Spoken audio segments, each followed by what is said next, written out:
Hello there, everyone, and welcome back to Tapcaf Transmissions. I think this is episode 8, 9? Well, let's see. This is Rogue Squadron book X-Wing 6 in the exciting series X-Wing. Yeah, so this is 8. Yeah. Well, there you go. Wow. Hello, everyone. Welcome to our Tapcaf Transmissions episode on Iron Fist, the 6th exciting book in the exciting X-Wing series. Last time we did have our special guest, Alex from Star Wars Explained, on to talk about Wraith Squadron. So this is really the second book in the Wraith Squadron trilogy within the X-Wing series. Kind of a soft reboot, almost. Yeah, so welcome to my cozy corner of the YouTubes, to my great co-host, Justin EckhartsLadder. Justin, how are you doing, Justin? Hooray. Thanks for having me. Yeah, last time Alex caused a power outage, so I'm kind of happy he's gone. Wow. I mean, that's the only explanation for it. I've always had power all throughout the podcast, never had any issues. That's actually, you've dropped connection in the previous episode, so maybe he's just sabotaging it so much it goes back in time. Oh, yeah, okay. I thought you were going to blame me. You know what? That does seem more likely than something's going on my end. No, it's standard podcast protocol to blame the guest for any problems that happen. Especially afterwards when they're not there to defend themselves. I believe that's usually what's done. So on this episode, in addition to talking about Iron Fist, we're just going to bash Alex for a few hours. Few hours? I mean, yeah. We did invite him to be on this episode and the next episode, but he said, and I quote, "Screw you guys, I'm never coming back on this stupid show again." Yep. Then he said some things which we can't. I don't feel comfortable repeating. Yeah. No, to be honest though, I think he's just recovering from Dragon Con. He probably wouldn't have had time to do the reading and stuff. Yeah, I believe that's where he was hosting a panel with the new Chewbacca actor. Yeah. So that's exciting. Yeah. But enough about him. He's not here. We're not plugging his stuff anymore. Subscribe to Star Wars Explained. Yeah, so we are going to be talking about X-Wing Iron Fist today, which, despite the title, is not actually the book in which Iron Fist gets destroyed, which was something that I had forgotten. Yeah, well, that's not until Courtship. But yeah, so any opening thoughts here? We start off with rebuilding Wraith Squadron after their losses in the last book. Corey, I'm going to stop you right there. There's one thing that was bothering me throughout the entire book. And this is a pretty simple mistake that I don't think Aaron should have made at this point. He says they're making a jump to hyperspace, and they think they're going to Coruscant, but really they're going to Kuat. And Wedge says... The core worlds. Yes, the core worlds. I have that written down, too. I was like, did I miss something? He's like, they're going to be some surprised when they end up in the core worlds. But Coruscant is the core world. And I think by that point, too, there had already been an RPG guide called Coruscant and the Core Worlds. Oh, yeah, no, that came later. That came later. I was kind of wondering about writing it down because I was like, I'm pretty sure this was already established. Yeah. And did I just misread something? Because, okay, I'm glad you had this same concern.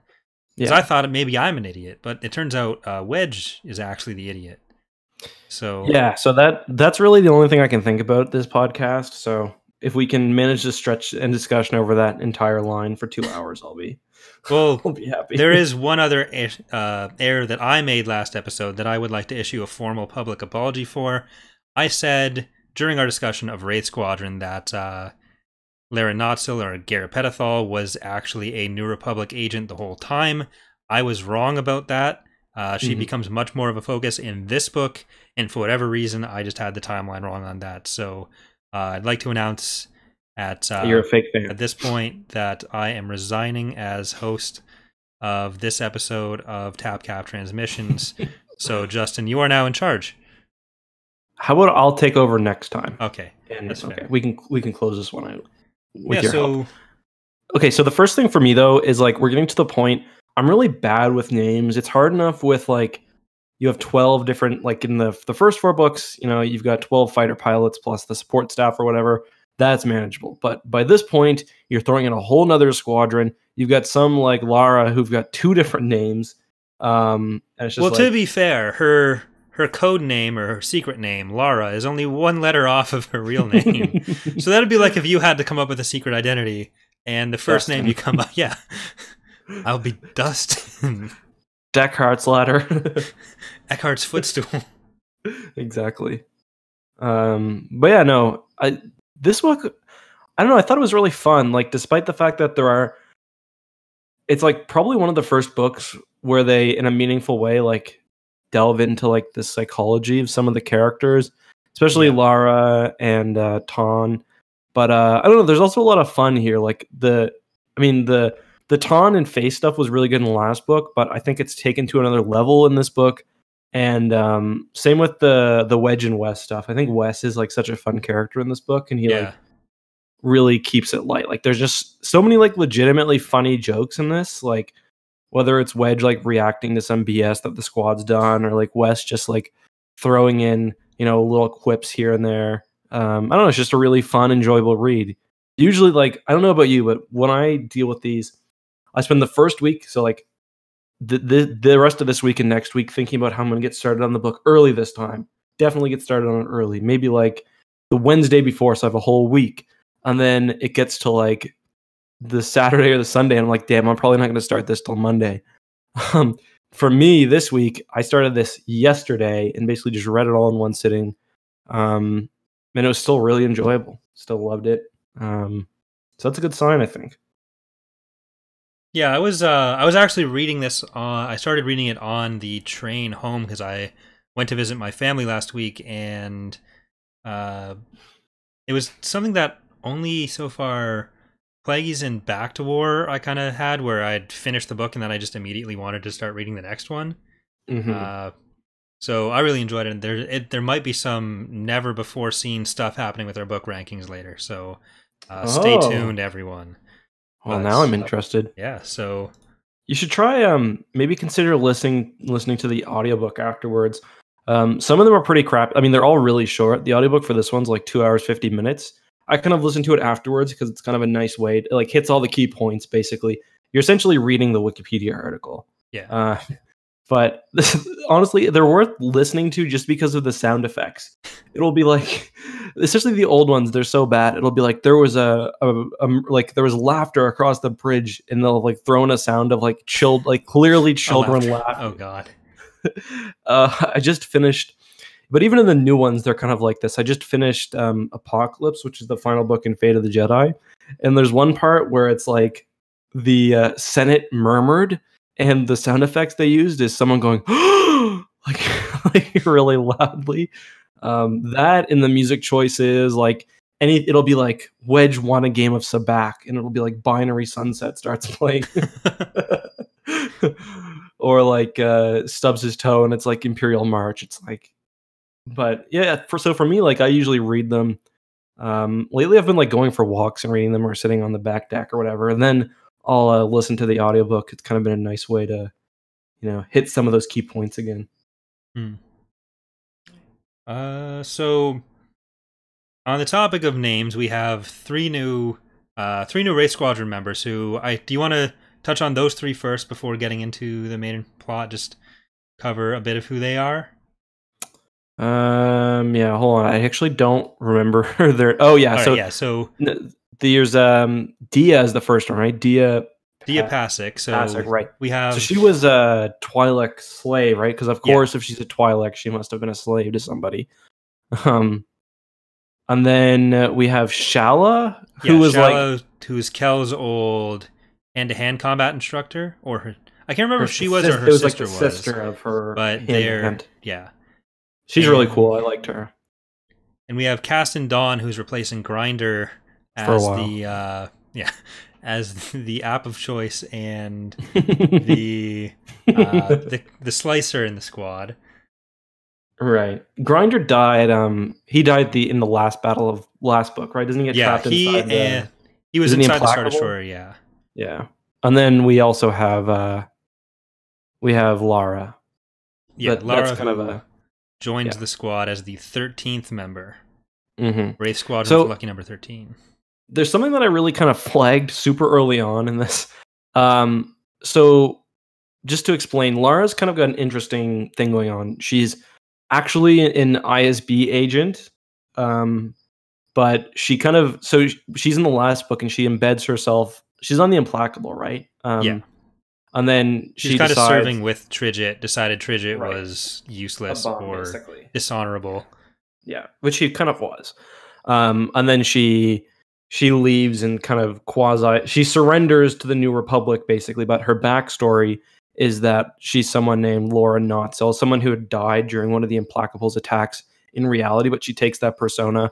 And she says that she'd been kind of like, it kind of implies that she'd been like almost like a forced sex slave of, is that too much? Like, is that what they're saying? Or like, I think the idea, like they were saying that was what, like, that's what she was trying to pass herself off as. Yeah.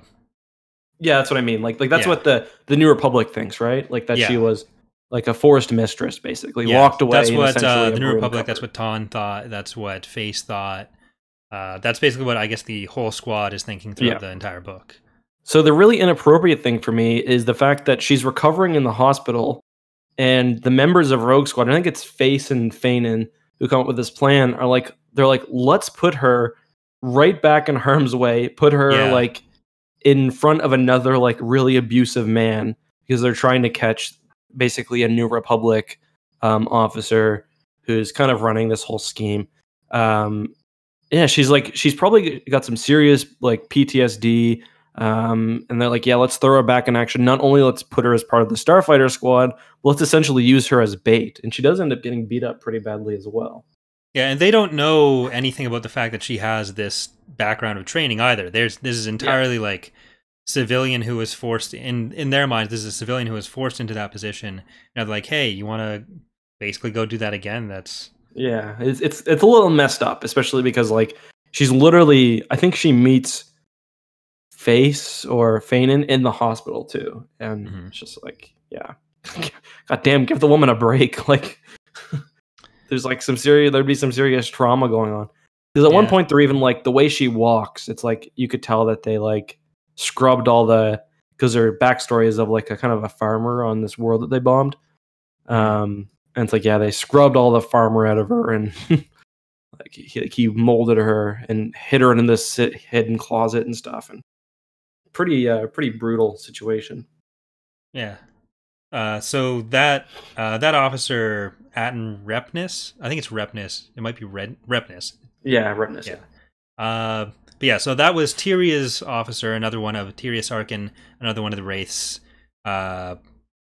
training officer or commanding officer during her training, who was trying to force a bunch of his trainees, some of the ones who were not doing so well in their evaluations, to help him steal and sell fighters on the black market. And so Tyria had told some of her squad mates about it, hadn't told Wedge, and hadn't told, obviously, New Republic intelligence, because she was afraid that anyone she went to might be in league with that, and it would also destroy her career. So it's basically Fanon, Face, and Cal's idea, or I think it's just Fanon and Cal at first, but they have to get Face in on it. I don't think, does Cal know? I thought the original plan was Kel and Fanon talking about it to confirm that it was Repnis. Face, but I could be wrong. Yeah, and then Fanon has the idea to bring Face in because they need his clearance to do something. Okay.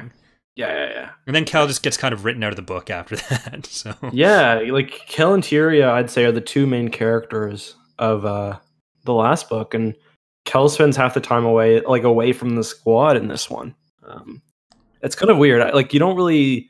It is nice because like there's nothing super remarkable about Kel. Yeah, he's a good pilot, but he's not he's not like the best pilot, I don't think. But I kind of like the idea of focusing on the different characters in each book, rather than it just being like the original three where it's just Corrin all the time. Oh, totally. Whereas we got to know Kel and Tyria fairly well in the previous one, and everyone else kind of fell by the wayside. A little bit of Fanon, but in this book, it's a lot more on Lara, on Face especially, and there's still some like Fanon, Wedge, and everyone else mixed in. So a lot of my complaints with the last book, where it was like, I don't feel like I know many of the other squad members. With this, we already know who the other ones are, and we get more build up for the rest. Yeah, so I agree completely. I think this book does a better job. So I think that the first book, Wraith Squadron, doesn't do as well as Rogue Squadron, but this book I think is a better follow-up in sort of the one problem, I guess, with sort of going between characters like that is you do have there's mostly the problem with Kel and Min. It kind of treats their like arcs as complete. Like they both have kind of serious mental issues. In the last one, Min is dealing with kind of the loss of his squad, and Kel's issue is mostly related to like confidence and performance anxiety, and they both are kind of just solved. And they even say as much. Like Wedge is like, well, that's pretty much good now. Well, you kind of get some discussions between Wedge and Wes on that, where it's like the whole squadron, all those issues stay kind of bubbling beneath the surface. And one of the themes is that they're not actually going to fix these issues for these people. It's just they might learn to cope with them better. So I was okay with that, where like we got the whole book dealing with this is Kel kind of coming to terms with that, if not entirely solving it. And now we get the whole book about like, these were Fanon's issues, these were Face's issues, and by the end, Fanon's not dealing with them so well, but Face at least, at the very end. And Diaz kind of gets compressed into a few pages, or you get a bit of it at the start, and then you get a lot of it at the end, and then what was the name of the woman who died in the last book during the Implacable? Because it was kind of the same thing with her as with Fanon. They have unresolved issues, and they just kind of die. I've absolutely forgotten her name. The one that dies with Grinder, right? Yeah. Put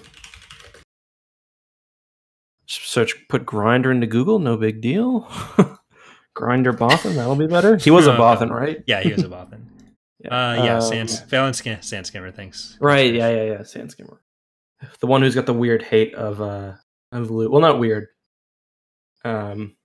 Basically, like, the one who's a Tatooine stereotype and then gets upset about the literally called Sandskimmer. Yeah. Dark Later Skywalker, Sandskimmer. These Tatooinians have some interesting naming conventions. But yeah, so Shala, I believe, is supposed to be Sandskimmer's replacement. Kasten is the replacement for Grinder, and then and then Diaz technically a replacement for Akbar, but like Runt gets Akbar's old duties. But sorry. I just have something going on in the bathroom. I think there's a leak or something. I'll be right back. Okay, no problem. I'll just go over the start for you guys then. So the book actually opens. We're talking about a couple of pages in where they're introducing these new characters, but the actual start of the book, we have basically a bar fight with the rogues where they are kind of accosted by some fake military police that they suspect are working for Warlord Zsinj. And this is kind of where we get introduced to Face's, or we get a bigger explanation of Face's ability to like read body language, how he's trained in that, and kind of what he brings to the squad from that experience.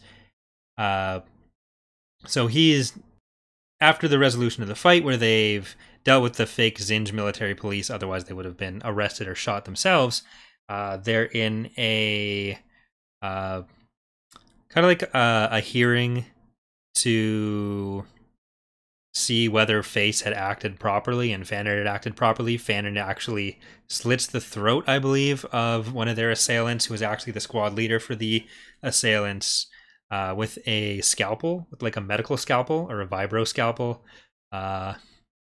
because Star Wars.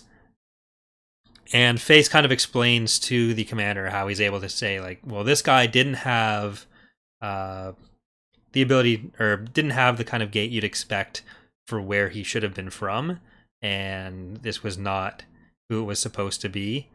And I think that's kind of Thrawn's art interpretation tier of Star Wars making up stuff, but at least, but whatever. So we kind of get that, and we get a little bit of Wedge kind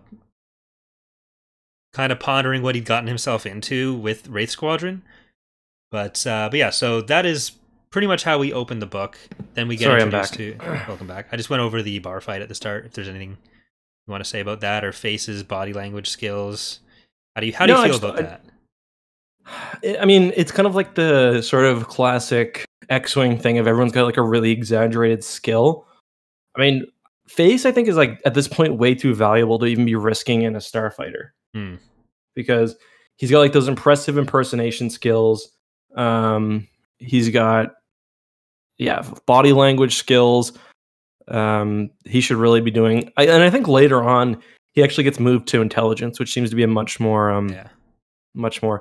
I don't know. The beginning was confusing. I was trying to figure out what was going on, and then I was like, okay, pretty clever. Same when it happens, they kind of mirror it again later. Yeah, I read it twice, and I wasn't 100% sure what was going on until you get to the scene explaining it afterwards. But we go from there to Kellen Fannin talking about the plan to use Lara to get into Repness's good graces. Not gracious. Using the who they think to be a victim of like some terrible abuse. Yeah, to take care of like, so it could have been literally anybody. It's like, she's pretty, we'll use her. But we get her demand for what she wants in order to do this, and she wants a spot in Wraith or Rogue Squadron, which Face says sure before talking to Wedge, who is not pleased about this because he can lose them all their commissions. And he also has no open spots in his squadron anymore because we are introduced to Shala, Dia, and Castan. Castan, who it turns out is a human supremacist. They don't really touch on that very much, other than that, like, he does get some, before his death, he gets a bit of like empathy, I guess, because he sees that creature being it's a Tal, isn't it, being tortured, like turned into a super killer monster. Yeah. And the fact that he like feels some sort of twinge of empathy was, I guess, his redemption moment before. Or I guess he wasn't really supposed to get redeemed there. It was just some of the people in Wraith Squadron are assholes and die assholes. I did think it was kind of interesting though that they totally abandoned the whole idea of last chance pilots, you know? Because the 3 people they take on this time, they aren't last chance pilots. They're just going for people who have kind of the mixed skill of the mixed, like the ground and the flying abilities, you know? Yeah. I think part of it is just that they have the draw, they've established themselves as a unit, so they don't need to justify their existence anymore or lowball what they're doing. Like, Wedge is probably able to make a better argument for, we're actually doing a good job doing important stuff, so give me slightly better resources now, rather than risking unit cohesion by trying to build everything from the ground up again. Like, there's still... I don't know that Shala really has the same issues as the rest of them, but Dia kind of plays it off in their initial meeting as if she doesn't when she's talking to Face in the bar. Where, she clearly does. She kind of like tries to hide it, but... even like Wedge is getting some issues at this point, because he's like, it's kind of introducing an idea we haven't really seen before of like, he turns down a further commission or a promotion in last book, because obviously he is a great starfighter pilot, but Akbar and probably the rest of the New Republic wants him to be a general. But he would rather be a starfighter pilot because he thinks it's where he can do the most good. But in this book, he's like, well, maybe it's time to take that, because he sees, I think, Tyria and Kel kissing, and he's like, man, I could use some of that in my life. Yeah, there's a lot of Wedge's desire for a family life that kind of comes up, where it's not like there's the romantic aspect with that, where he's kind of jealous of Kel and Tyria, but there's also a lot of mentions of his sister with Soontir Fel. Not like the usual Star Wars brother-sister relationship like we got in episode 5, but like just having a lot less that kissy kind of, than that. Yeah, having just some sort of life outside of his job. Yeah. Because his sister Sayal is married to Soontir Fel, who shows up in this book. Sort of, yeah. Not really. Absolutely 100% the real Baron Soontir Fel. It's kind of weird because there's like an implied history there, but you don't see it in the books. Like Soontir being part of Rogue Squadron, that was mostly the comics. Yeah. So, I mean, it's kind of cool like that the comics are being brought in like that. But one problem I start to get in this book a little bit on that note is the Wraiths are pushing the boundaries of like what is reasonable survival, like almost to the limit. Like catches, like the catches technique or whatever, catches drill is basically fly as fast as you can through as many enemy starfighters as possible. You know what I mean? Like, yeah. So it's starting to get to the point where they're seeing too much action to still, and when you add in comics and so much implied history, you almost get a bit of that too, especially where we're still only like 2 years after Endor. This is 7.5 years after Yavin, so I think so 3.5. Yeah, three to 4 years after Endor, I think. Yeah. On a side note, the reason why I had to leave just now, I should explain. Kelsey messaged me and said 911 Mayday in the bathroom. I thought that there was a leak or something. Giant spider. Like this spider was big enough to literally man its own X-wing. Like I was freaked out. Like this thing was like probably, I don't know, 3 inches long. Did you take it outside or did you squash it? Oh no, I wasn't touching that thing. I hold on. I took a picture of it. Did your son have to take care of it for you guys? He would have, but he was asleep actually. Okay. It usually would have been the dogs, but like I didn't want to miss, because Kelsey, when I came back to the podcast, she was like, you had to come because he could have gotten away and started a family. I'm kind of worried that he has. This thing is huge. I'll send you a picture after the stream, but should put that in the thumbnail. Yeah. This thing was monster. This was like a wolf spider or something. Like this thing was like eating like people or something. Anyway, I'm sorry for getting so off topic. I should get that off. It's the first appearance of the Harch species in Star Wars, actually. Yeah. Turn around, next moment he's commanding a Providence class. Not just any Providence, a Providence dreadnought. Yeah, big one. Yeah, he wouldn't even need other bridge crew. He was that big. He was an absolute unit. I'm glad he's dead. But yeah, so the Wraith surviving pretty much everything. I agree with that. At least though, I think the deaths we do get are handled a little bit better than they were in the original ones, and also there's not as much playing with the whole isn't he? They're dead, but not really, which happens to 3 Corrin, Tycho, maybe? Yeah, Tycho, Corrin, what's his name? Roar the other hot shot. Roar Jace, yeah. And then it happens with Mirax, but nobody Mirax. Yeah. She just shows up back at the end of the book. Hey, I'm back. Even Corrin doesn't even really care. And then Mirax was there, who it turned out hadn't died. We were all happy. The end. Not that happy, though. We could have went with it either way. Yeah, I mean, I'm sure we'll talk more about this, but Fanon's death especially, because Fanon and Face, they were really fun characters, and his death is like actually really good. One of the better Star Wars EU deaths I can think of. Yeah. Like I didn't like Fanon in Wraith Squadron, but I started liking him more and more throughout this book. But then when we got to there's a point in the book right before that battle, actually, I think, where Fanon and Face have like a heart-to-heart about the fact that Fanon thinks that he's just repulsive to everyone because of his injuries and the fact that he can't use back to heal, which it's got to be a very rare thing in Star Wars to see anyone with a permanent injury like that. But at that moment, it was like, okay, he's dead. Like, this is them resolving his issues and just putting it on Face now. So yeah, but because, well, I mean, the bigger issue was that he was kind of a broken person. Yeah, and like that's kind of what Face says. He's like, it's not your like weird creepy eye or anything. It's like it's the fact that like you see yourself as having no future, because like he was like a doctor. And yeah, he's like his humor is very funny, but it's always very self-deprecating. Like he says, like, I wouldn't trust myself with a doctor of my quality, for example.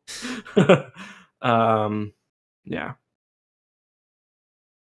So I don't know, like his death is like it's not just a lot of the other deaths in the series are they get shot down in X-wing, that's it. But with his death, it's like he might make it. So basically, for those who don't know, he gets shot down during battle, Face, who's Fainan's best friend, kind of recovers him and is hauling him across kind of this, is it like a jungle planet maybe, or like a swamp, I guess? It seems like Howmat is fairly terrestrial, so we get a few environments.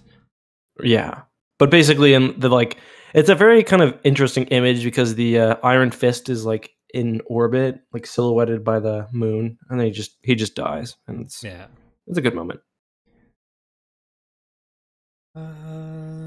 Yeah, and the squad actually assumes that Face is also dead at that point because their base on Howmat is basically getting raided by Iron Fist when they're doing some fake pirate raids, which I guess we'll talk about that in a moment. But as soon as Fanon gets shot down, Face goes down and lands on the planet trying to find him. But yeah, so one of the main things that happens in this book is it's kind of set up towards the start where Wedge breaks the squadron into 3 groups and kind of tells them to brainstorm about what they think Zsinj is actually trying to do. So Face kind of comes up with the idea that Zsinj sees Iron Fist more than just as a military tool, but as a symbol, because Zsinj used to command a Victory Star Destroyer called Iron Fist and applied the same name to a Super Star Destroyer. So it's a very symbolic thing for him of his own rise to power. And Face kind of theorizes, well, 2 things. The main relevant thing for this book is that Zsinj is probably going to try to steal a new Super Star Destroyer. And the second thing he theorizes is that we're going to be doing an episode on X-Wing Isard's Revenge. So... Yeah, and he's like, what if Isard's not dead? And like, I was just thinking, and like, it shakes Wedge to his core, and I'm just like, so what if she's not? Like, she was trash. like she was not good. Like Zsinj is beefier, he's sexier, he's more dangerous, he's got a better mustache and a better belly. Like, why would you ever be scared of Isard after facing off against Big Daddy? Well, one thing that I didn't understand about how Face got to that conclusion is I would have loved to see this addressed in the book. Maybe we'll talk about it next book. But if Isard is alive, what color are her eyes? It never came up. I think they probably just change kind of freely. Yeah, see, I've always thought that she had like 2 green eyes, but it just would have been nice to have some... Yeah, I thought they were just brown. Well, if we got some sort of confirmation in the book. Wait, but doesn't she have kind of a duality of personality where sometimes her evilness is cold like ice, and sometimes it's angry like fire? Well, I think you're thinking of Icy Hot Packs, not Isard. I'm thinking of what's her name from Trusa Pakura, Gariel Captizin. My mistake. What a callback! Yeah, I'm actually shocked that I was able to call her name back because I'm terrible with names, and we don't see her. Well, actually, she shows up in another book, but she's got a secret identity where Gariel Captizin becomes Dariel Baptison. Okay. We're calling back to jokes from this podcast, other podcasts.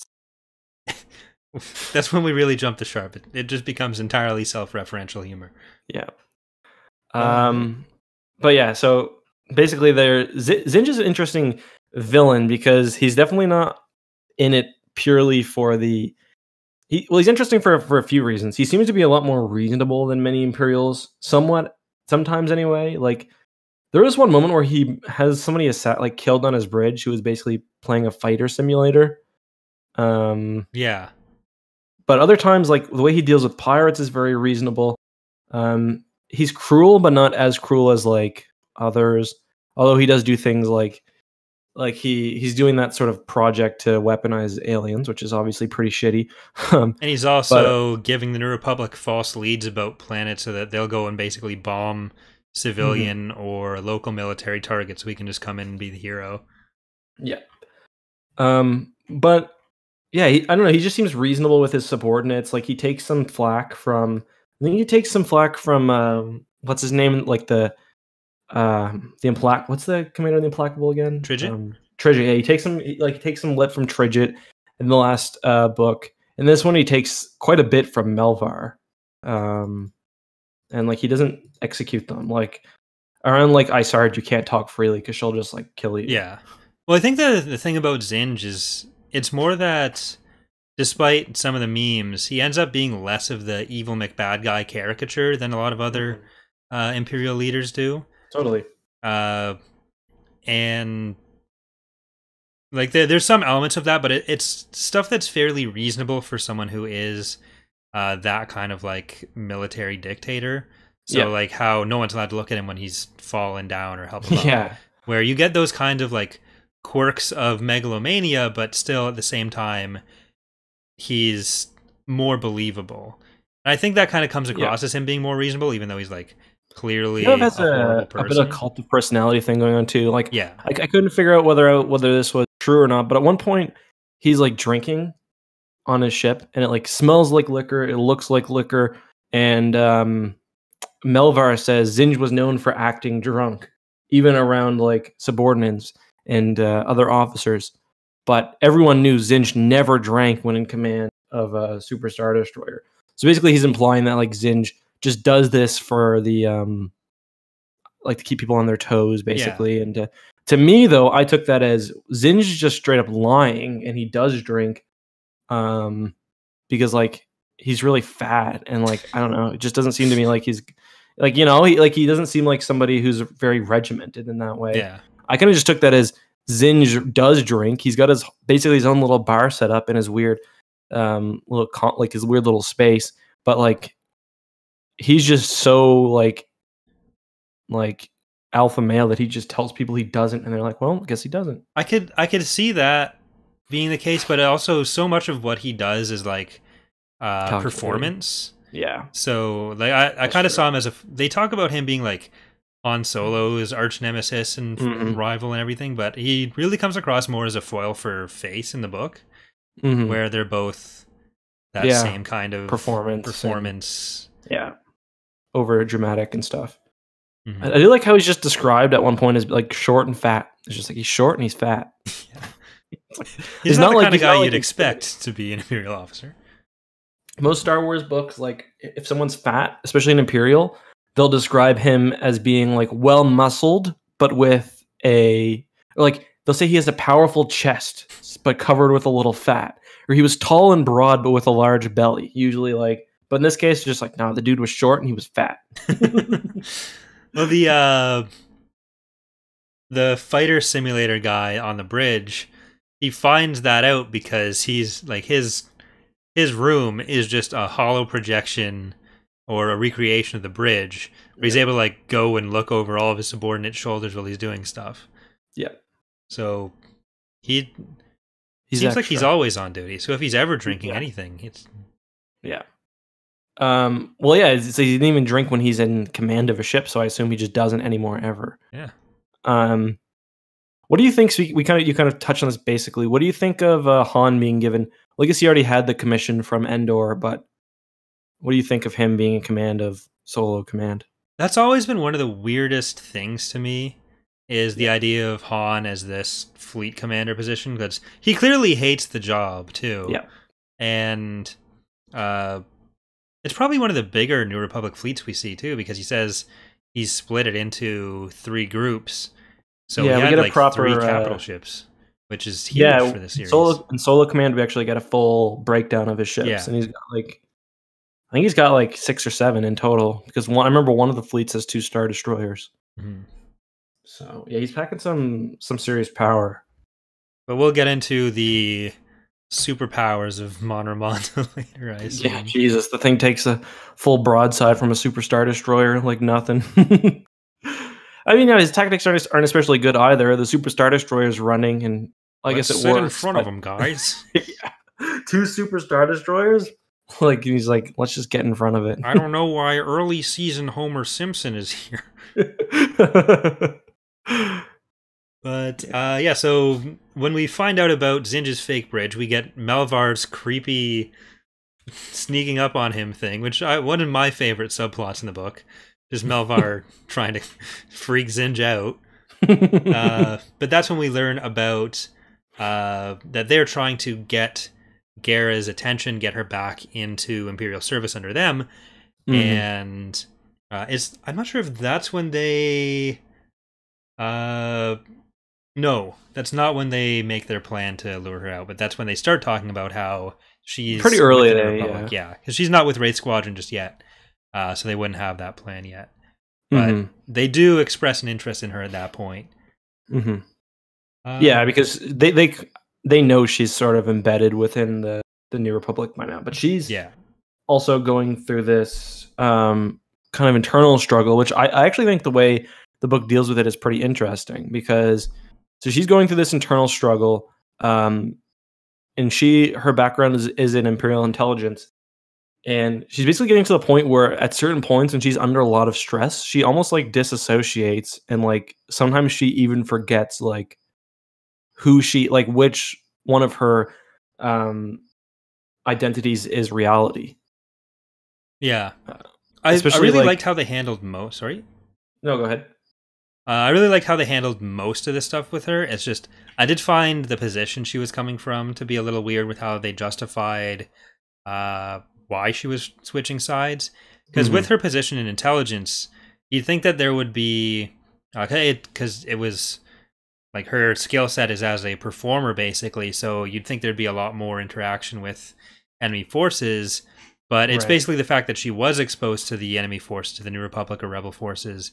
And she's like, oh, wait, these guys aren't actually monsters, and I don't necessarily want to kill them. So yeah, it just seems like the kind of thing she should have been exposed to before, and I thought that was a little bit weird.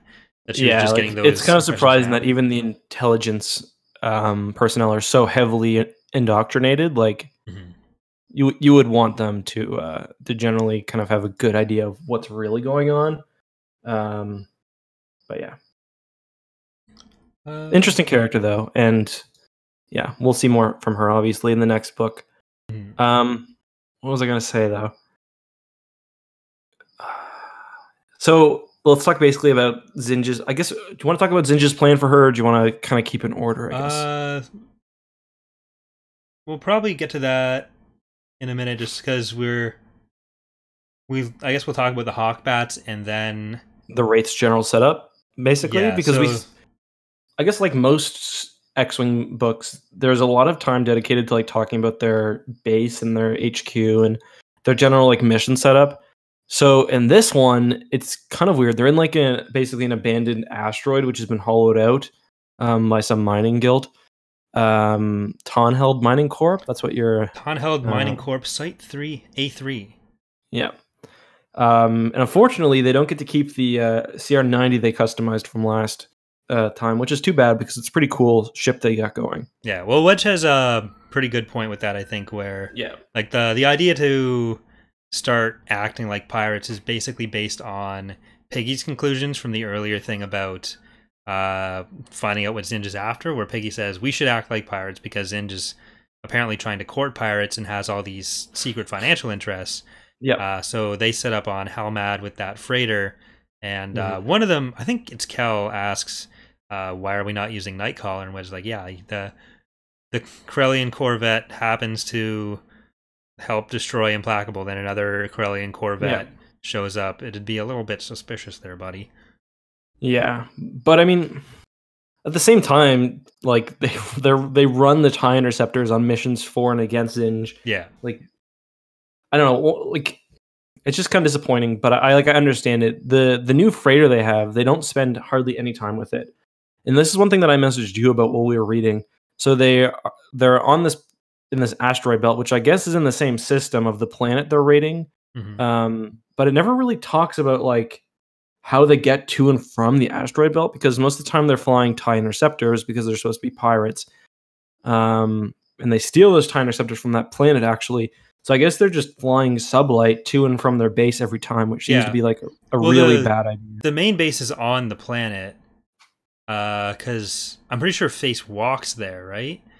So, when does he walk there? When Face crashes, no, he leaves in his TIE interceptor.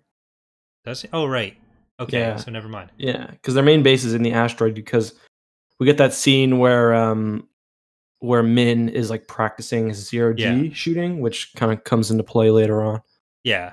So it's probably just either short enough distance or they go a bit and sublet with the freighter and then jump. Yeah. I guess it doesn't really matter. It's just not really something they need to explicitly say in the book very much. No. It's just like for nerds like us. We're just like, excuse me, first of all, TIEs have no landing apparatus, so how are they landing here? Second of all, no hyperdrive. Also, Corrin forgot to do his startup sequence, and he was flying a new ship for the first time. I find that highly irregular. We never actually see in the book when Lara's seat gets adjusted after Repness has her fighter, so is she just uncomfortable the whole book? Through implication, where he has to slightly kneel under the ladder. So we can tell that he's about 4 inches taller, so... God damn it, Aaron Alston. Scrub.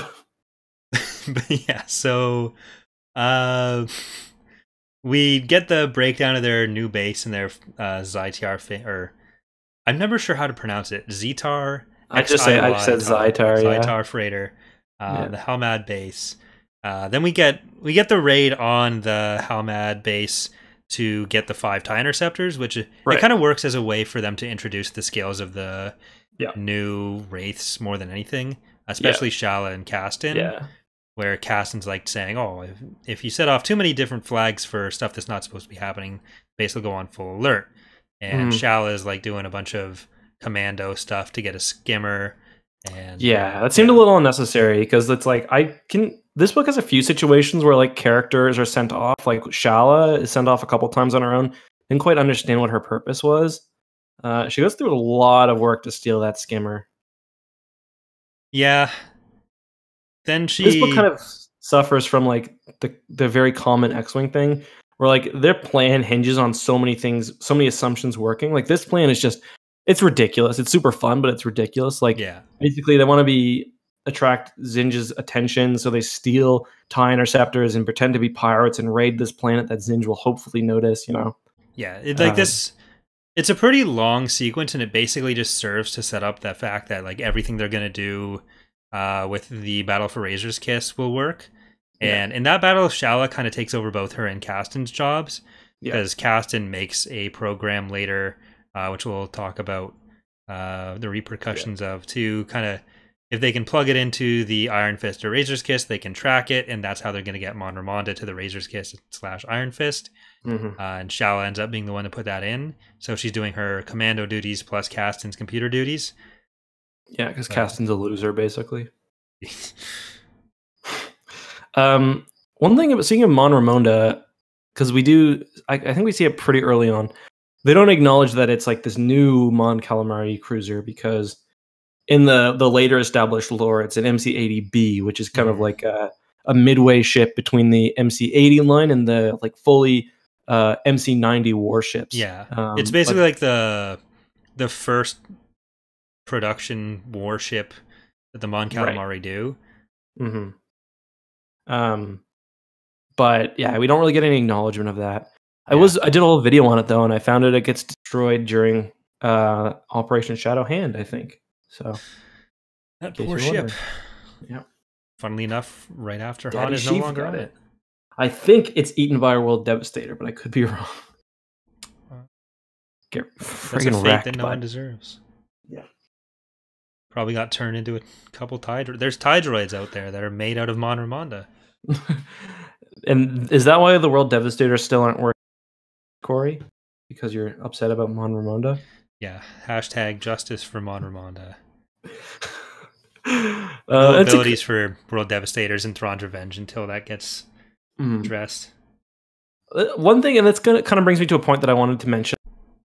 So a lot of people who probably, maybe not who are podcast, but I know who watch my channel and probably watch yours, hear the lore that we kind of talk about. Like I'm always talking about like the Nebula Star Destroyer or whatever else. No, that's just literally all you talk about. Yeah. The Nebula or the Viscount or whatever else, and they assume that like a Star Wars Legends book is like, you know, it will be like the New Republic fleet was made up of 16 ships, 1 Viscount class Star Defender, 3, like, et cetera, et cetera, et cetera. In reality, it's like there was a Mon Calamari cruiser. Yeah. Or like even like I noticed this a lot during my New Jedi Order reread. So for example, the MC-90 and stuff, we learn about that in whatever books it's in, and mostly in the Essential Guide to Warfare. So there's this sort of history of New Republic ship design. In reality, is it followed? Not really, because it'll be like 25 ABY, and they'll be like an MC-80A popped out of hyperspace or whatever. And that's if you're lucky enough to get any kind of designation. Yeah, exactly. The cruiser, which could be anything from 25 meters to 16,000. That's like the we still have no idea, and there's so many like mysteries too. Like we don't know what it doesn't get worse as time goes on, but like there are many important ships we learn nothing about, like the Megador from the Swarm War. Yeah. And actually, just the last scene, one of the last scenes in Fate of the Jedi is Jaina being married aboard the Megador. Or no, Jerry not being married aboard the Megador. Them leaving the Megador. And we still don't even know what kind of Super Star Destroyer it is. I was so annoyed that I tweeted at Troy Denning, and he was like, I don't know. Yeah. Well, one of the funny things about the Megador and Dominion, I think for both of them, we get engine counts. Yeah, we did. They don't match up with anything, which is kind of why in Thrawn's Revenge, eventually we're going to make like one a Bellator and one a Mandator too, just so that they're slightly related. Sense. But yeah, it's really just like they're super and they're a Star Destroyer. What do you want? But yeah, I mean it's the same. It's annoying too because we get the new Star Destroyers like the Bloodfin and the Turbulent and stuff. Oh, sorry, the Bloodfin was a Turbulent, I think. Either Turbulent and the other class the Empire uses, but whatever. And it's just like their new Star Destroyer. It was a little smaller. Yeah, like the only series I can really think of off the top of my head that kind of prioritizes that, like this fleet group. Yeah, and that's those are some books. They're not some of the better Star Wars books if you're looking for like. I just can't wait to say Talzicon Vagabond. That'll be fun. But yeah, so we do get a lot of detail about like fighter squadrons in this, which is nice, but we never really get that, in fleet combat in these books is really kind of, sometimes it's handled really well. Like I think it's handled decently in the last book. This one, not so much. Yeah, I feel like I like Aaron Alston's character development better, but I like the combat from Michael Stackpole a bit better. Yeah, I agree completely. But I don't think it's like necessarily bad, but there's definitely some stuff that doesn't gel super well with what we know about it's not super modern in a way, if that makes sense. And this book also goes with the assumption, or with the earlier figures of like 8 kilometers for an SSD, which kind of makes it a little bit more reasonable what happens later, but still not super reasonable. But yeah. Another thing too, I know that I just kind of was just thinking about this. Alston doesn't really do very much like greater sort of world development. Like in the X-Wing novels, and this might be because the rogues are kind of, I guess they're seeing more of the galaxy and they have kind of more broad missions. But we get a lot of we learn a lot more about the state of the Empire and the New Republic. This not really. It's kind of we're learning a lot about the squadron. Yeah, with Rogue Squadron, they're kind of like the upper crust of society. So we get a lot of scenes where it's New Republic Council meetings, but then with the Wraiths, they're kind of the flip side of that. So we get a lot of pirate activity. Yeah. So, but like one thing that I guess kind of bothers me a little bit is they're always talking. I meant to bring this up. They're often talking about like the state of the Empire. So it's like Zsinj, the Empire, and they're clearly distinct entities, which makes sense. And then the New Republic, but we don't really learn much about. We get like one line in this book about the Empire is like, and I guess, but like we don't really know much about who's running it, like what their greater goals are right now because they've been pushed out of Coruscant, what kind of strength they have.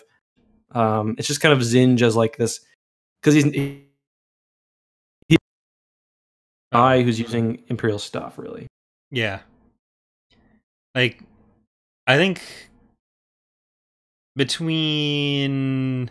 Even with Isard on Typhera, we don't really hear too much about what's going on with the broader Empire, because at that point she's kind of isolated from, I guess, the Moff Council, or however you would want to say, is in charge of that. And then between her and Thrawn, you don't really get too much of it. Where you have Terran Rogris working with Han, kind of working with Han, but against Zsinj, and he's kind of representing the Empire there. But even he's not like in charge of the Empire. He's just this senior ranking Northeast Fleet commander. Yeah. I think this has to do a lot with the fact that they were sort of not written into a corner, but like they're working off of Courtship of Princess Leia, I guess. Yeah. They're sort of building up to that. But yeah. I guess, yeah, so after that we get into Lara finishing her training. Do you want to just go into, like, we'll just jump to where she shuts down Repness? Like, she gets approached in the same way that Tyria kind of does. Oh, yeah. And then she's kind of told by Fannin and Face, like, once he approaches you, just call us. And Wedge's thing is like, how? Where? Yeah, they're like hidden on an asteroid somewhere. Yeah, and then she just says, no, I'm just going to take care of this myself. Turns this device that Repness uses to block out recording into a recorder, and then dumps the data to herself. And on top of the recorded attempts to make these deals to get black market fighters, he apparently uses it in, I think Lara calls them more personal moments. Yeah, he's on his Pornhub account. Passwords. Yeah. Yeah, it kind of reminds me of, they got something similar in Truce of Bakura. Remember, it's like the little nullifier they put, not for recordings, but like blocks. The really expensive bulbs of recording blocking. Yeah. Yeah. That, so yeah, she tries to intimidate him, and he's just like, nah, like beats the shit out of her, like kicks her in the head. And then we don't really get any resolution of that. It's just like kind of handled off screen. Yeah, we're just kind of told, oh yeah, he's gone, but here's this new member of Wraith Squadron. Yeah. And it says she gets his fighter, so he's presumably entirely gone. Yeah. But you'd think there'd be like something between Kraken and Wedge at some point, because there's such concern over what this is going to do to NR intelligence, where like they don't find out that anyone was involved, but it just would have been. I don't know. It seems pretty obvious because she goes out of her way to not include any of the other pilots, like the scores, only her own. I don't know. Yeah, it just seems like the whole investigation just gets dropped at that point. I feel like if Wedge just talked to Kraken, like they probably could have sorted something out. Yeah. Like Wedge wouldn't have the same issue that Tyria has of like, I don't know who's in on this, where at that point, like Wedge has a working relationship with Kraken, and especially after everything with Tycho, then you'd have to assume that he's probably not involved. I mean, yeah, I guess the real sticker is that Tyria doesn't want to talk about it because she's worried like they'll. But after Face goes to Wedge with it, you'd think there'd be some other way for Wedge to be like, hey, let's find a solution for this that doesn't involve just an abuse victim back in. Or like I think Wedge could have just been like, there's a member of my squad, like I'll tell you this information, but you got to promise that you don't demote her, because she's not really worried about I don't think she's worried about, she's mostly worried about being kicked out of the fighter corps for not being good enough, isn't she? But like the fact that she's flying decently at this point, she's like one of the second worst Wraith, I think. The fact that she's flying decently, like, I don't know. Yeah. She's probably better than what's his name, the new guy? Caston. Yeah. Because he's given the Wraith 2 designator and flies next to Wedge, which he thinks is like a big honor, but it's like, nah, like Wedge is worried you're gonna get yourself vaped. Yeah, this whole book is just like shitting on Caston, which I'm here for it. But me too. Die Ghost in the chat says Wedge and Face were worried one of Kraken's immediate lieutenants were in on it. Yeah, I guess that's true, but still. Yeah, but you'd think if there's anyone qualified to handle that situation, exactly, it'd be Kraken. Where he even would call Pash. Like Pash could, Yeah, and Pash is good at everything. Yeah. So Pash is too good to deal with a situation like this. It just seems like there were better solutions to this, because basically if anything goes wrong with Lara, then they have no reason to think she has any of the skills for this, and that would expose literally all of them to every repercussion they're afraid of. Because, like, we know as the readers that she is this intel operative who has these piloting skills. To them, she is literally just someone who was a farmer who was essentially used as a sex slave by an Imperial officer, and the only reason she's qualified for this is because she was in a medical room next to Tan. Yep. No, she's also attractive, don't forget. Oh, yeah, and that. Which, it just seems like the absolute worst way they could have gone through with it. Yeah, agreed. Like, that, it's assuming a whole bunch of things that they couldn't assume, like there's no reason they should have been assuming about Lara, while also assuming that Kraken is so bad at his job that if Wedge went to him with these concerns, Kraken would just immediately turn around to anyone who could be a possible suspect there. So, yeah, let's move on. There's a lot of questionable decisions in all of the X-Wing books. But yeah, so that's when Zsinj and Malvar now start setting up a plan to lure Lara Natso back to Aldave, which is her, the real Lara Natso's homeworld. And they plan to use her brother, and I'm not entirely sure if it was her actual brother, if it was the same faked records to make an Imperial operative seem like her brother. I think it was her actual brother. Okay, so the whole thing about him being a dude, he knows it's not real Lara. But I wasn't sure if, like, the backstory of he's just a scummy guy was something made up, because he was supposed to be in jail, but he was somewhere else. Yeah. So that seems to be real. Yeah. So that sets up that subplot to get her back, which doesn't really go many places. It just turns into more ruminating by Laura on whether or not she wants to be a Wraith or an Imperial, or how to best sever those ties and get away from exposing herself either to Zsinj or to the New Republic, because we finished this book without her having told anyone what her real identity is or how she came to be with them. And she's especially concerned about Mindonos finding out, because she was partially responsible for the destruction of Talon Squadron, which is what gave him his PTSD issues. Yeah. Well, yeah, and it was like largely her too, because she was the one who she helped splice the fake information in. And of course her and Min are also kind of developing a bit of a relationship, but we'll deal more with that in the next book, I'm pretty sure, because I do think they end up together, if I remember correctly. So yeah, that's an issue. Remember when you got all of my friends killed? Yeah, literally everyone but me. Yeah, I don't know. It is an interesting thing. So the plan is basically to show up as the brother. The brother also, they like Photoshop family pictures and stuff, just like in the background, to like have her face as part of them, which was kind of creepy and kind of cool.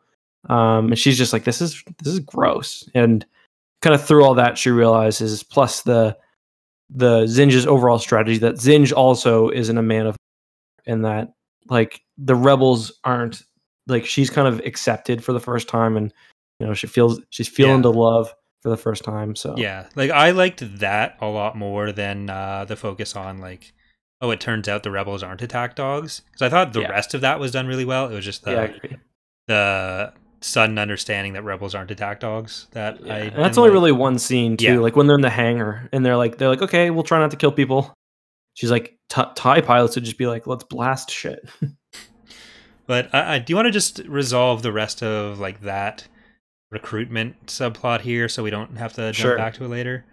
So they go to the planet. They kind of like split everyone up. They go to the planet. It's her and Min, because he's a sniper.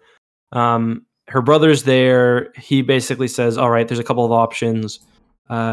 They find out that Min's in the hills with a sniper rifle trained on the house. They're off to go kill him. First, they want her to put a homing beacon on the ship, but it's not like a tiny thing. It's like a big, like really expensive, large piece of machinery. She's like, that won't be possible. Then they're like, okay, well, let's just take your X-Wings and go back to the Iron Fist. And she's like, no. And she kills, it's Min and, it's Rossic her brother. And her brother, like Tharvin or something. I just made that up. Yeah. I think I just made that up. But I don't know. But yeah, so that's basically where that ends, where she kind of makes her final decision that she is not going to rejoin the Imperials.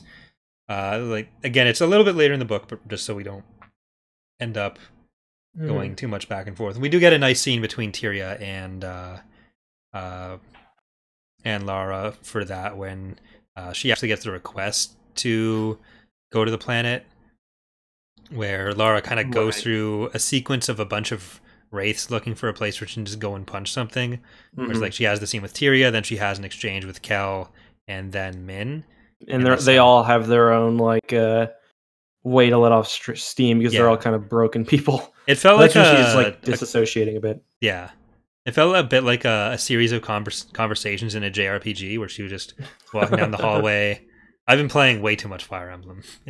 But where did she get her Phoenix Downs? I think, isn't that a thing? I think so. But that's like earlier. Tavin, not so. So I wasn't that far off.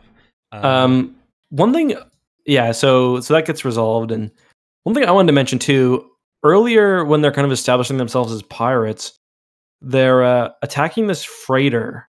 And I couldn't figure out who the freighter actually belonged to.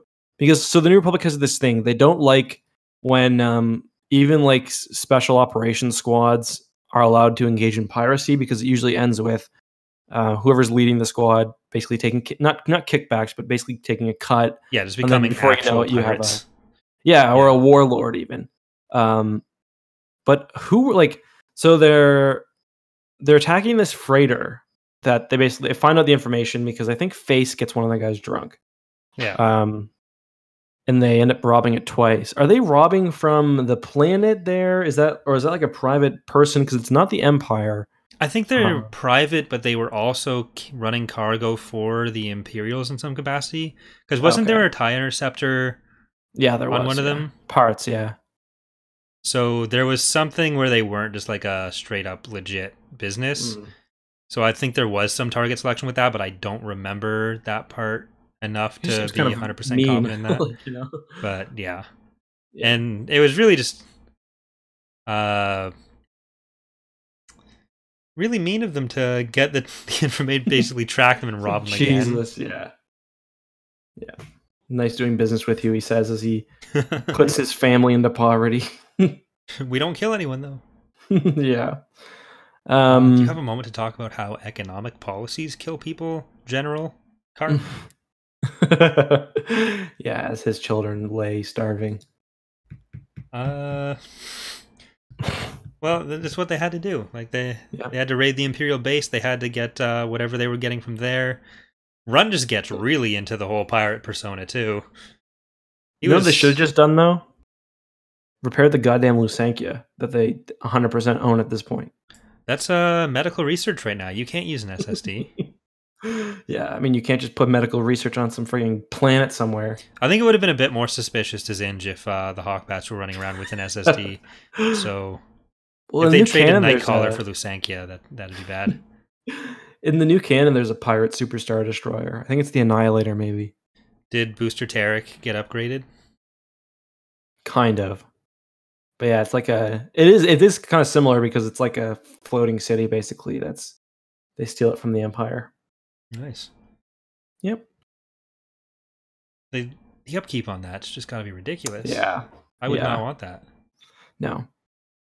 But we get a bunch of appearances of the most famous Hawkbat pilot, Lieutenant Ketch, the Ewok, who Wedge essentially has to do like marionette performance as he's flying, where he's painted his.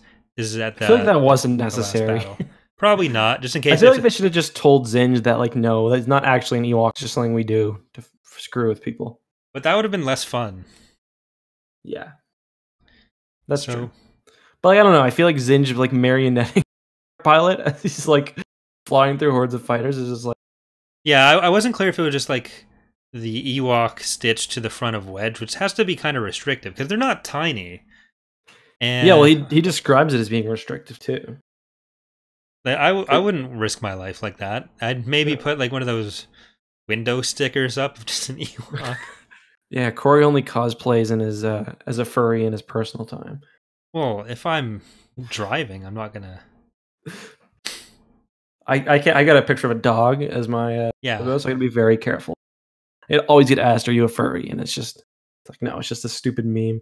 I wasn't sure about that when I first found your channel. Oh, I'm not gonna lie. I gotta fix that.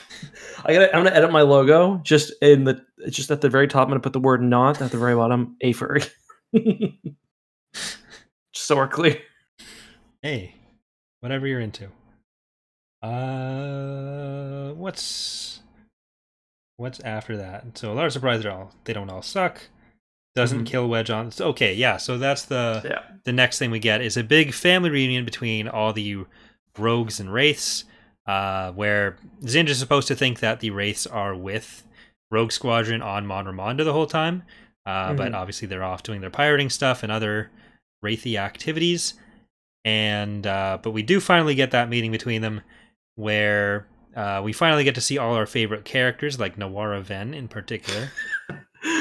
Listen, he's very important in Fate of the Jedi. Okay. Hey, I actually really like Nawara. Me too. I'm upset we didn't get any oral. But oh yeah, that's true.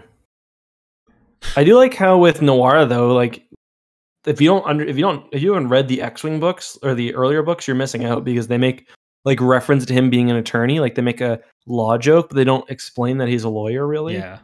So that's kind of cool. It's like they're throwing them in there, but yeah, I still miss like Corrin and Tycho. We do get some Tycho, but we get like one or two throwaway lines from Corrin in each book too, just to keep that continuity.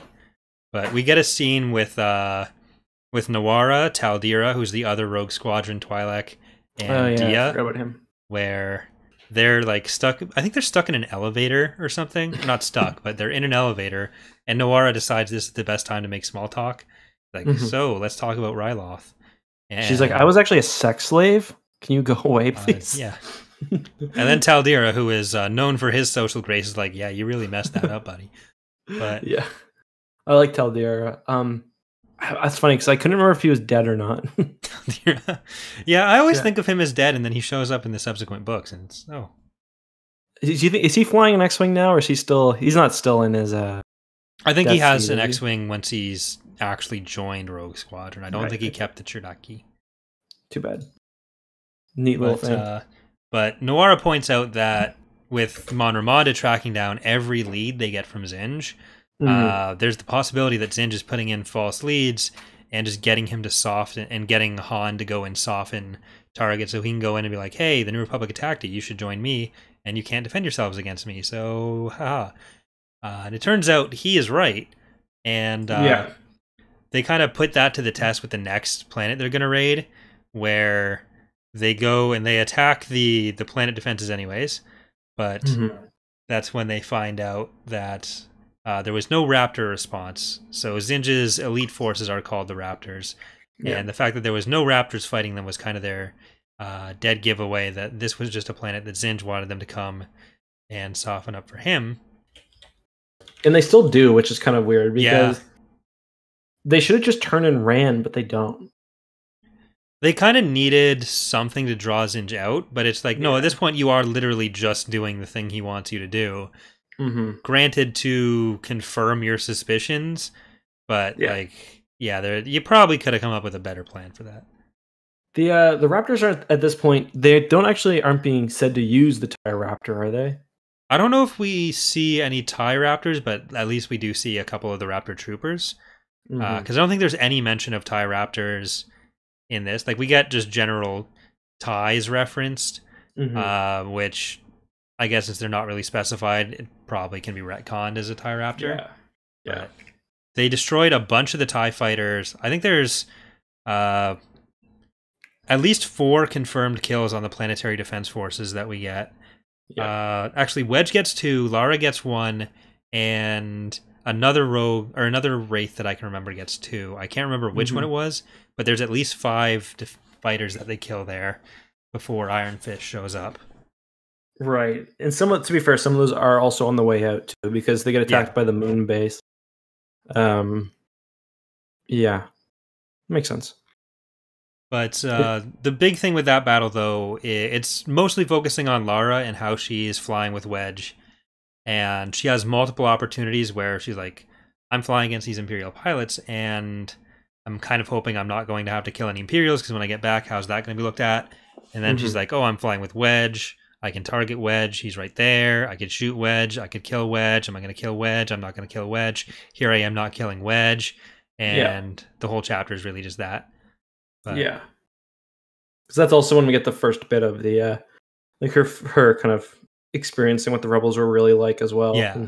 Like it was the meeting on Mon Ramon right before then where she made the comment about... Because one of the things for her is trust as well. Yeah. Because she's like, Wedge puts all his full shields forward, basically, and she's like, wow, he like really trusts me. Yeah. And then later, she's like, yeah, I find this to be addicting. Like the trust that people give me, she's really into that. Yeah. And that was where it was like, Tridget and Zsinj are dishonorable. And why did I add in Zsinj? Like, okay, none of them are worthy of what I was kind of putting into them. And yeah, so any more on Lavisar for you? I don't think that there was something I had, but I think I gone and done forgot it. Oh no. No, I think that's pretty much it. All right. For that. So I guess that brings us to the second raid on Halmad, where they were. The plan was to rig up a tanker with a bunch of explosives. The explosions come later. And they were going to attack a starfighter base, I think it was. Yeah, they were like making 2 at the same time. They wanted to take one out. Yeah. And this is where Iron Fist shows up over the planet. And it's like, nah, that's going to be a no for me, dog. Yeah, they start getting attacked by all the fighters. This is when Ton gets shot down. Face goes down to help him. And Mindonos has like a... He shoots... They lose contact with their way to blow stuff up. And they decide... Or they end up using the tanker to blow a hole in the hangar. Beam. Yeah. The tractor beam of the Iron Fist. And then they're like... Well, they set it up so they're shooting like data in the laser as well. Like the... Yeah. Because it's like a signal to blow the thing up. They rig his sniper rifle to be a targeted cell tower. Yeah, pretty much. Yeah, which is weird because that's not really how lasers work. Yeah, but it's like it was cool. Yeah, it was cool, and it's like a little callback to that scene where he's practicing in 0G earlier, or he talks about practicing in the caves. Yeah, I really like the scene where the Iron Fist is like the thing's exploding in her belly. And I forget who it is, but they're just like, please crack in half. They're like, please. They're just like waiting for the giant ship to like just snap in half because it's a pretty big explosion. And it doesn't, of course, but it's just like, and later we get the scene where they're like looking at it. It's like a mythical beast, basically. This like gigantic dreadnought. It just like symbolizes everything that's evil. And that kind of does help with the later battle where they probably can't effectively field as many fighters. Yeah, totally. But yeah, this is when Ton crashes, and we lose our beloved doctor. Gotta say, that was a goddamn sad death, man. Yeah. That was like, I was trying to think of Star Wars Legends deaths that like were better than that. I think that death's way better than Mara Jade's. Yeah. The only one that really has more far-reaching consequences would be like Anakin and Chewie. Yeah. Where Chewie's both of them kind of break up the solos. Yeah, but it's not like, because that, like, Fanon's like such a small character in the grand scheme of things. The death doesn't really mean anything. It's just like, it's just really, really well written. I think, what's his name's death in NJO? Ganon? Yeah, Ganner Rhysodi's death is pretty good. Fate of the Jedi has the death of I forget his name. There's another Last Stand in Fate of the Jedi where one of the guys protects Alana Solo. One of the Jedi. I can't remember. But yeah, what other great Star Wars EU deaths can you think of?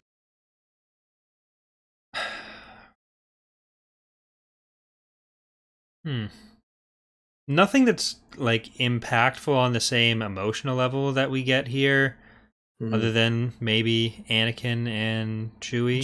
Jason's death is really good too, because I think Anakin's death is probably the best in Legends. Just like in the moment, Chewie's is interesting because it's got like the far-reaching consequences, but to me, almost went a little too far. Like it's almost too dark. Like I don't read Star Wars EU books to see, like Han like breaking as a person. Like it's just not what's like I read Star Wars books for, if you know what I mean. Well, we kind of get that in a compressed way with Face for a while, but it's a bit more like unreal, if you know what I mean. Like Hans is like blaming his son and shit, and like his family breaking apart. Like that's really heavy shit. Yeah. I don't know that. Yeah, I'm trying to think of other good Star Wars EU deaths. Let me see. Hold on. I'm gonna Google this. See what other people say, because this is just, I don't know. It's like kind of rare moment of it's just. Let's see. I mean, we've got Pip saying Thrawn in the chat, but I don't think Thrawn's death is really that great. It's not sad at the time.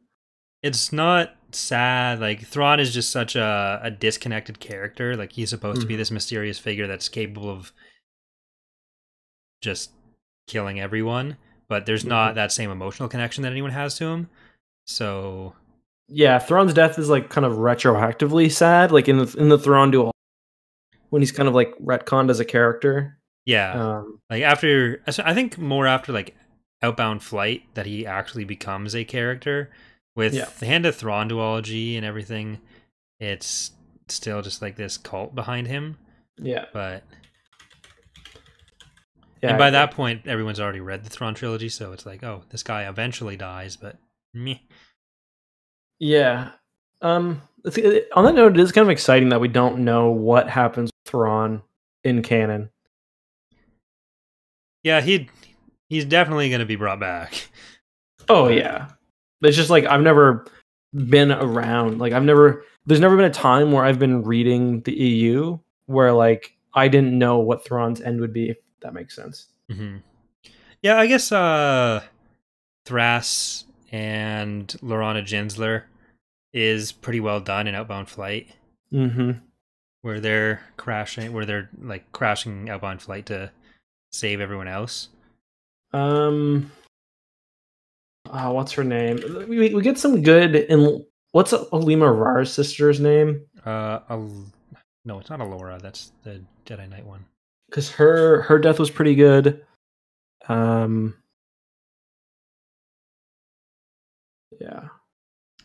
But yeah, Fanon is definitely top 5 Star Wars deaths and anime betrayals of all time.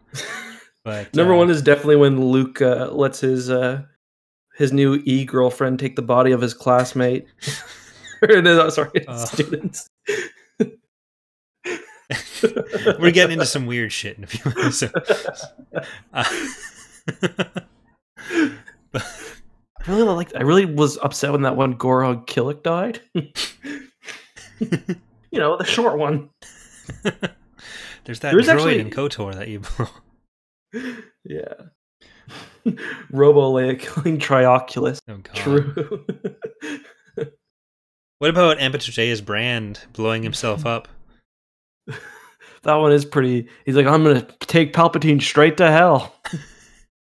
No one ever talks about the fact that Han Solo is the one who ultimately kills Palpatine. Shoots him with a blaster.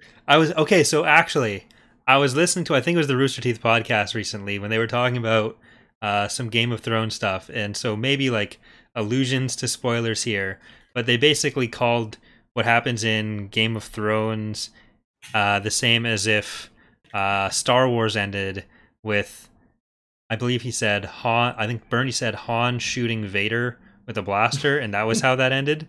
And just like, well, can I interest you in some Dark Empire? I like when what's his name gets sucked up by in the Crystal Star. He just gets like sucked up into interdimensional galactic ooze into Waru. Is that Horthier in that? Yeah, Hethrier. Yeah, I think. Hethrier. Yeah, that's what it. But yeah. Anyways, Ton Fannin. No! Don't you cheat? I'm just joking. Hour and a half deep, and we're halfway through the book. We've gone deep into the Crystal Star, Children of the Jedi. But really, do you think, based on previous discussions, the real question here is: at what point do you think Ton shits himself? Oh.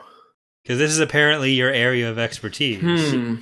Well, I'd say probably to cover up the crash at one point, he probably did. Like, right before he hopped in the water, just to throw the Imperial Hounds off his scent trail. That would probably be my... that would probably be what I would do. Yeah. Like I'd say he definitely pranked Face with that at one point. Like, you know what an upper decker is?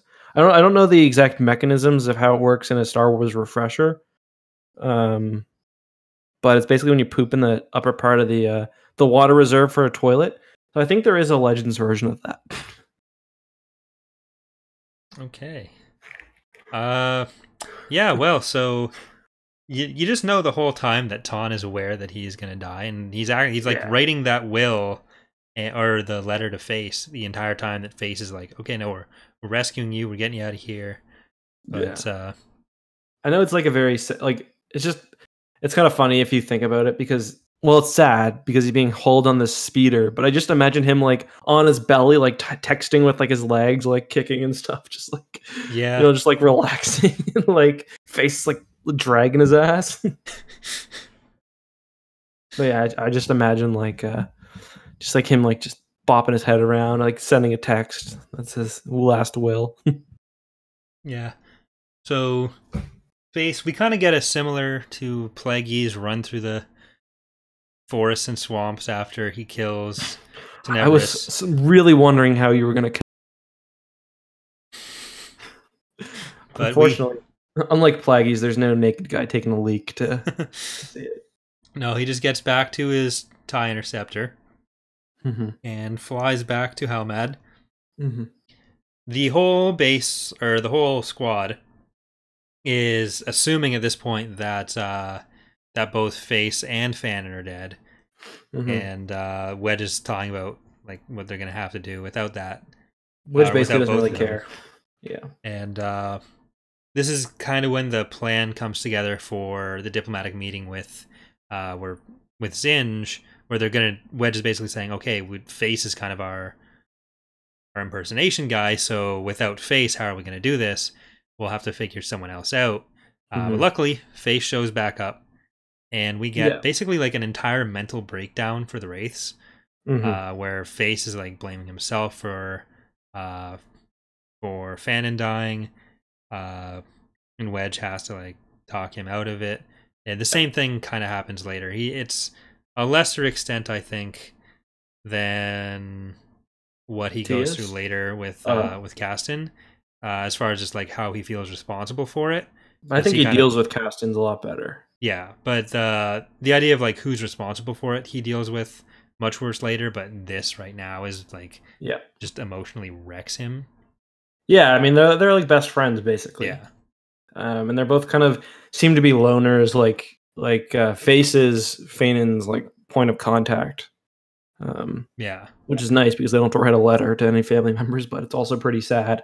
Yeah, because Face offers to Wedge like, you kind of brought me out of this, so I'm going to do something for you. I'll write whatever letter Fannin needs for his family, and Wedge is like, no, well, that dude, don't worry, he had no family. This will make you feel better. No one loved him. No one will miss him, but don't worry. So in order to kind of raise everyone's spirits, Runt takes it upon himself to plan a dance. I think he convinces Wedge that it's going to be like a memorial service for Fannin, and there's like, nope, everybody dance. Yeah. I kind of liked that moment actually. Yeah, I thought it was nice, especially after what had happened. But I'm just thinking of this now, but it was a surprise for everyone that it was going to be a dance, right? Yeah, but someone didn't shower for sure. Yeah, well, Jansen and Shala are the ones that tricked Face and Dia and got them dancing together. Mm-hmm. That kind of starts their relationship off. So when did they plan that? Did this opportunity just like present itself? I think it was probably just like they did it well. It was just like chat and like, okay, let's hook them up. You know, they want it. You know, weren't you ever in junior high, Corey? We didn't have any of our classmates die in starfighter battles and then impromptu dances to memorialize them. So you didn't go to junior high school? No. It's not. Maybe it's just different in Ontario than it. Goddamn upper Canadians without any star. I don't know. I liked it. It was kind of a It was kind of a touching moment. I like Runt as a character as well. Yeah, he finally makes some human jokes where he's like gonna kill people if they don't participate in the dance, which is always fun. And then Wedge is like, you know what, you did a good job with this. This is gonna be your job from now on. It's like, and and then there's like they always say, don't do anything well because of the job. One thing I found was weird. They used so much goddamn paint and. Yeah, they painted the ceiling. They painted the entire ceiling. Goddamn, how did they do that? Well, you know the freighter they were robbing earlier. We never find out what most of the lots are they're taking. It's actually just paint, and tie interceptors. They paint it black too. Like that takes multiple layers, dog. They paint the ceiling. They paint their X-wings. They paint their tie interceptor. They have during a hyperspace flight. The quick painting later to repaint back to the Wraith Squadron colors so that they don't shoot each other. You know, these goddamn techs are so tired of this shit. It's got to be the worst job. They just like wreck everything. And they're like, good luck, boys. Be ready for next time. Is it Cubber that would be responsible for that? Cubber does most of the painting, yeah. Because we got the Vratix or something? Yeah, it was the Vratix for the Rogue Squadron. He's got to do a mixture of Mod Podge and black paint, and then let it dry for 12 hours, and then do a second layer. Do a shiny layer above hand. Also, the Rogues can have a starry night sky to look at. And people are doing this like without anyone knowing who it was. Like they talk. It's a really long hallway, considering how far Lara goes. It seems really tall as well, because at some points they've got things like stacked. Like they've got these like little cargo modules, and it's like they've got stairways going up to some of the second levels. So like this was a goddamn undertaking. Like and it seems to happen in an afternoon. Yeah. But so they're going over their plan for infiltrating or going to meet Zsinj as the pirates. And this is when Caston starts with his idea for writing a program that he can then splice into Iron Fist, and they'd be able to track him that way.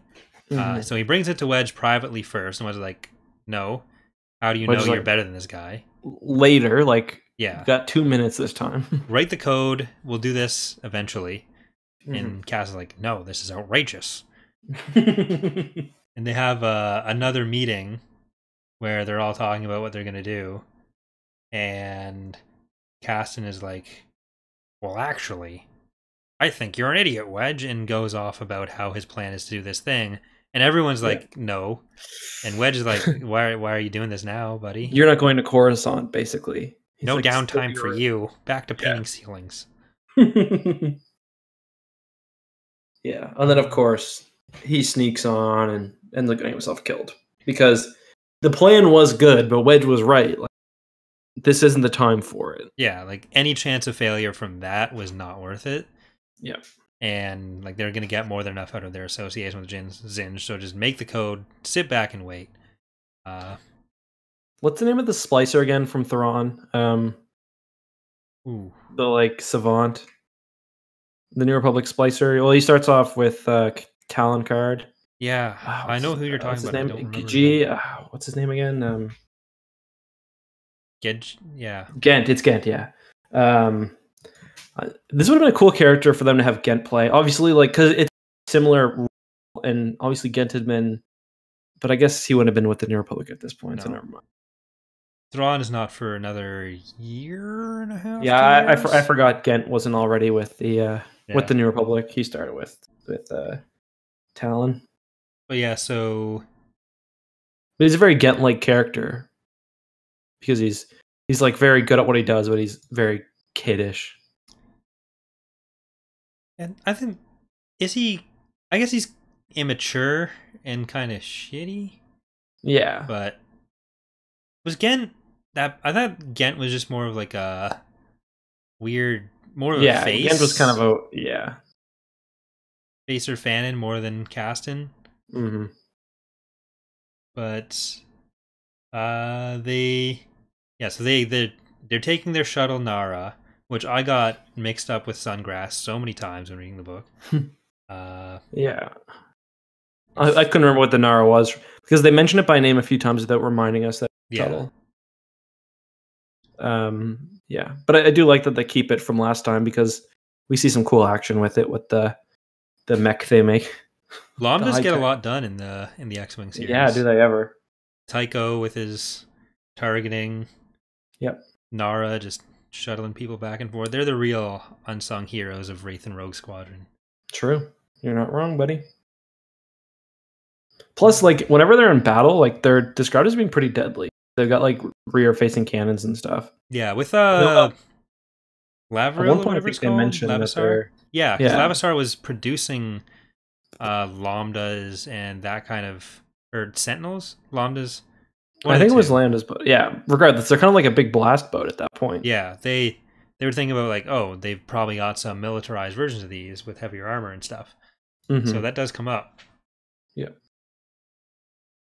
But so with the meeting, we get face on there, and then we'll talk about Dawn's side quest.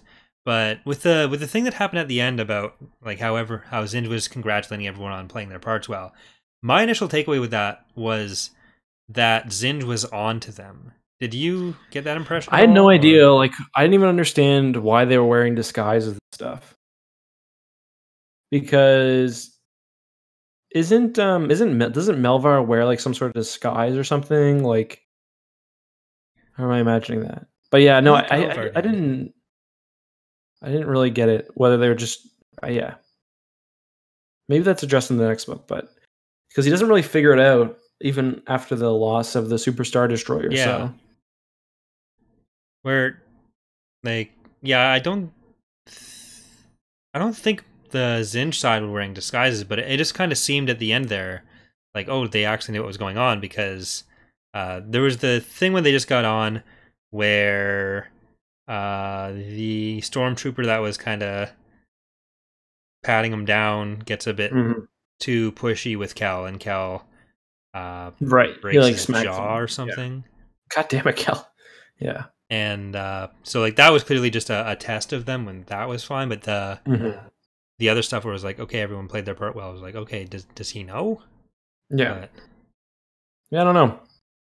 But this is when Castan like sneaks onto the ship, ends up in that lab, sees the Tals, and as his first thought of like, why do I feel empathy for these things?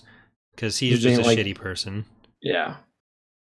And one thing that's kind of like that's just a bad plan. I don't understand how how Zsinj didn't figure out what was going on, because he should have been able to just look at the holo recordings and see him leaving the ship. Because he doesn't make the connection, or at least he doesn't say he makes the connection. Yeah, that never comes up that like they would have had like full security cams on every part in the middle of a hangar, and it's not the damaged hangar either. It's so. Yeah, that's a good point. Okay, we don't need to finish. Let's just burn our copies. This is stupid. Yep. What did you think about so he's trying to upload this program, he gets shot. It's not immediately clear to the reader that he's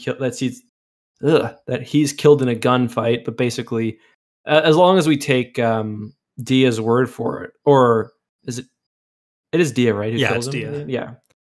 So where basically, Zsinj is like saying, "Okay, we found this guy. You should kill him for me." And Faye's like, "I don't know." And then Dia just goes and shoots him. Yeah. We have to take her word for it that he was actually dead. I mean, I assume he was, but we don't get other confirmation, I don't think.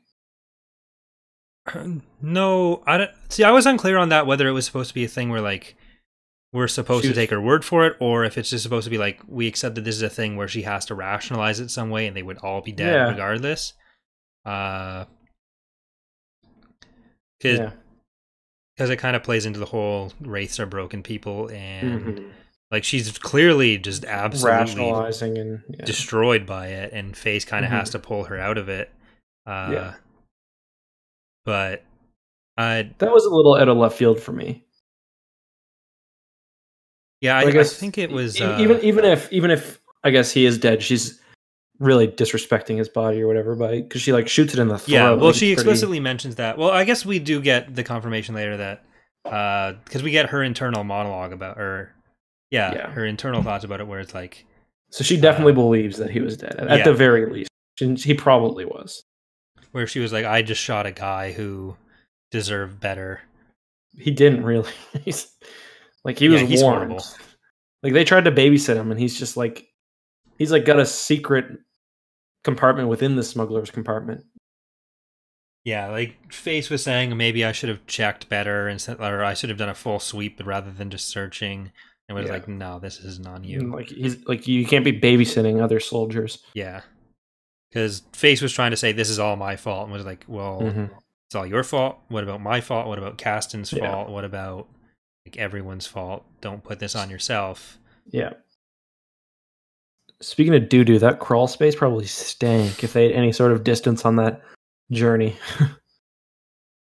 I don't think it was that far, but probably. Well, there was at least because there's like there's a jump and then there's a second jump because and Zsinj always does the redirection. Yeah. Dia takes a whole nap. Yeah. When they're in transit too, so he was pooping in there. Big time, bud. Believe it. So they can clone him. Yeah, true. Genetic material left behind. Yeah, so Zsinj has recruited the Hawkbats as part of a bunch of pirates that are going to be part of the forward defense for their raid on Kuat, where they're going to be taking Razor's Kiss. But they get the information about it as if it's Coruscant or a New Republic world, where it's a bunch of Star Destroyers mixed with Mon Calamari cruisers. And Piggy kind of figures out with Wes and Wedge that actually, no, Face was right. They're going to Kuat. They're going to steal Super Star Destroyer. Piggy's like, hold on a second. He opens up Empire at War, and he's like, Imperial Star Destroyer, 12 cost. Mon Calamari cruiser, 12 cost. Yeah, they get Lara as their new computer expert. And she's pretty damn good at it. Yeah, to like make a program to figure out like AI combat power values in Empire at War out of their TIE Fighter and X-Wing simulators. So she's like, oh yeah, I can make a rough approximation of all these fleets and confirm it's Kuat / Coruscant, or like if we need to convert this into Corellian stuff too, would you be able to do that? Because just need to mention Corellia. There was a mention of odds in this book. Yeah, that kind of subverted. It was when they're, I think it was Face talking to, I think it was Face talking to Caston. He was like, although they say Corellians don't care for odds, Antilles would never throw your life away or something like that, right? Yeah. And there was another mention when Wedge was like thinking about Kelanteria and how he didn't have anything like that, where not that the real Wedge was unhappy, he was content but alone. Probably best if he kept it that way. He'd beaten the odds for so many years in which and he goes through that without even saying he'd beaten the odds, and he's a Corellian, so he doesn't really care about odds. But What a scrub. We need Michael Stackpole back. Michael! What are the odds of that happening, though? Not good. Even Krellians wouldn't take those. So they start planning for their Kuat, for their Battle of Kuat rolls. Mm-hmm. We have ideally 3 groups, possibly just 2. Yep. Where we have the Hawkbats, which are Wedge, Dia, Kel, Face, Tyria, and Piggy. And are they about to? Are they doing like a WWE like cell match or something? And in this corner, we have the Infiltrators. I have spelled it wrong on the page. Yeah, I wasn't sure if there was a joke there, or if you're just not a great speller. I just wrote this while I was rereading the book. We had Lara, Shala, Dia, and everyone else would be with the race on Mon Ramon. But at that point, I think that's just Wes, right? Who else? What are we missing? Tyria? Nope, Tyria is in the Hawkbats. Is Wedge definitely with the Hawkbats? Yeah, he's explicitly mentioned because he's got to do the Ewok. Oh, right. He doesn't have an X. He does not in his X-wing. Yeah. Right. So Wedge, Dia, Kel, Face, Tyria, Piggy. Where's Runt? There's 6. Okay, Runt, Wes. How could you forget my boy? Ho-ha, Shekwash. So 6 Hawkbats. Yeah. And I guess Dia is counted twice there. But yeah. But anyways, very few of the Wraiths actually on Ramada. Oh, Min. There we go. The most forgettable Jesus, Wraith. what is wrong with you? I just Dude, hate Min has the prologue or the preview chapter in book 1. Those are the best characters. Yes, they are. So I think he's actually next book is like Min, and I think it's Min is like the new face of the group. Cool. So we have a whole book of Min coming, I think. Cool. I'm Min for that. Oh. All right, thanks for watching, everyone. All right, okay, so bring us into Kuat? Yeah, so they insert the team on the Razor. Is it Razor's Kiss, right? That's so there is a Super Star Destroyer under construction. There's some discussion earlier about whether or not it is or it isn't. And it's almost done, actually. It's being protected by, like a few dozen regular Star Destroyers. Yeah, like the general Kuat Defense Forces, which turn into a couple dozen ISDs or just SDs. Yeah. Even though later, the Essential Guide to Warfare gives them everything. But anyway, so they sneak on to that. The team is largely led by Shala, who's under her Hawkbats persona. Yeah. Who is said to be able to kill a Wookiee. And they successfully secure the bridge, and basically they start making their way off with the Super Star Destroyer. And then I think the Iron Fist shows up and the pirate fleet, and they're basically running cover for the ships. They're kind of waiting until Razor's Kiss blows itself free of the of whatever's holding it, so that the defenses wouldn't start coming until later. So that's when Iron Fist jumps in as far as possible into the system. Yeah, it's pretty remarkable that they can run a ship with such a small crew. Yeah, there's like 6 people on it, and this kind of rationalizes like, oh, Zsinj had paid off some of the people in charge, or one of the people in charge, and then no one else thought it was suspicious that they were evacuating the ship. It's literally blasting away like the struts and stuff that are holding it to the station. Yeah. The initial insertion crew is like 8 people. Yeah. So I guess like those other 300,000 that would usually be there are just like... They're unnecessary. That's the crews to put out the fires, as Zsinj was later lamenting. Well, I guess it would be like if you don't have real gunners. It's same with like the Falcon. You technically can control the weapons like from an automated system, but they're probably going to be like ass. I always remember for some reason there's a scene in Children of the Jedi where Luke is approaching the what's it called? The Eye of Palpatine. Mm-hmm. That's Children of the Jedi, right? Yeah, where he's approaching the Eye of Palpatine, and he says something about how like droid-controlled gunners are ass, but that one, that's his exact words. He's like, no, that sounds like what Luke would say. Droid-controlled gunners are goddamn ass. Emperor's black bones, and then basically this one's not because it's being controlled by the mind, I think they call it. Which is like a central AI with a Jedi in it. So don't worry, we'll get there. Iron Fist, like, I think there's 2 Star Destroyers that Iron Fist pretty explicitly just hammers to mostly to death. I like that. It's just like running away, and it's just like there's just like burning husks in the background. Yeah, pretty cool. Well, they're still getting like slightly harassed by the fighters from them. Yeah.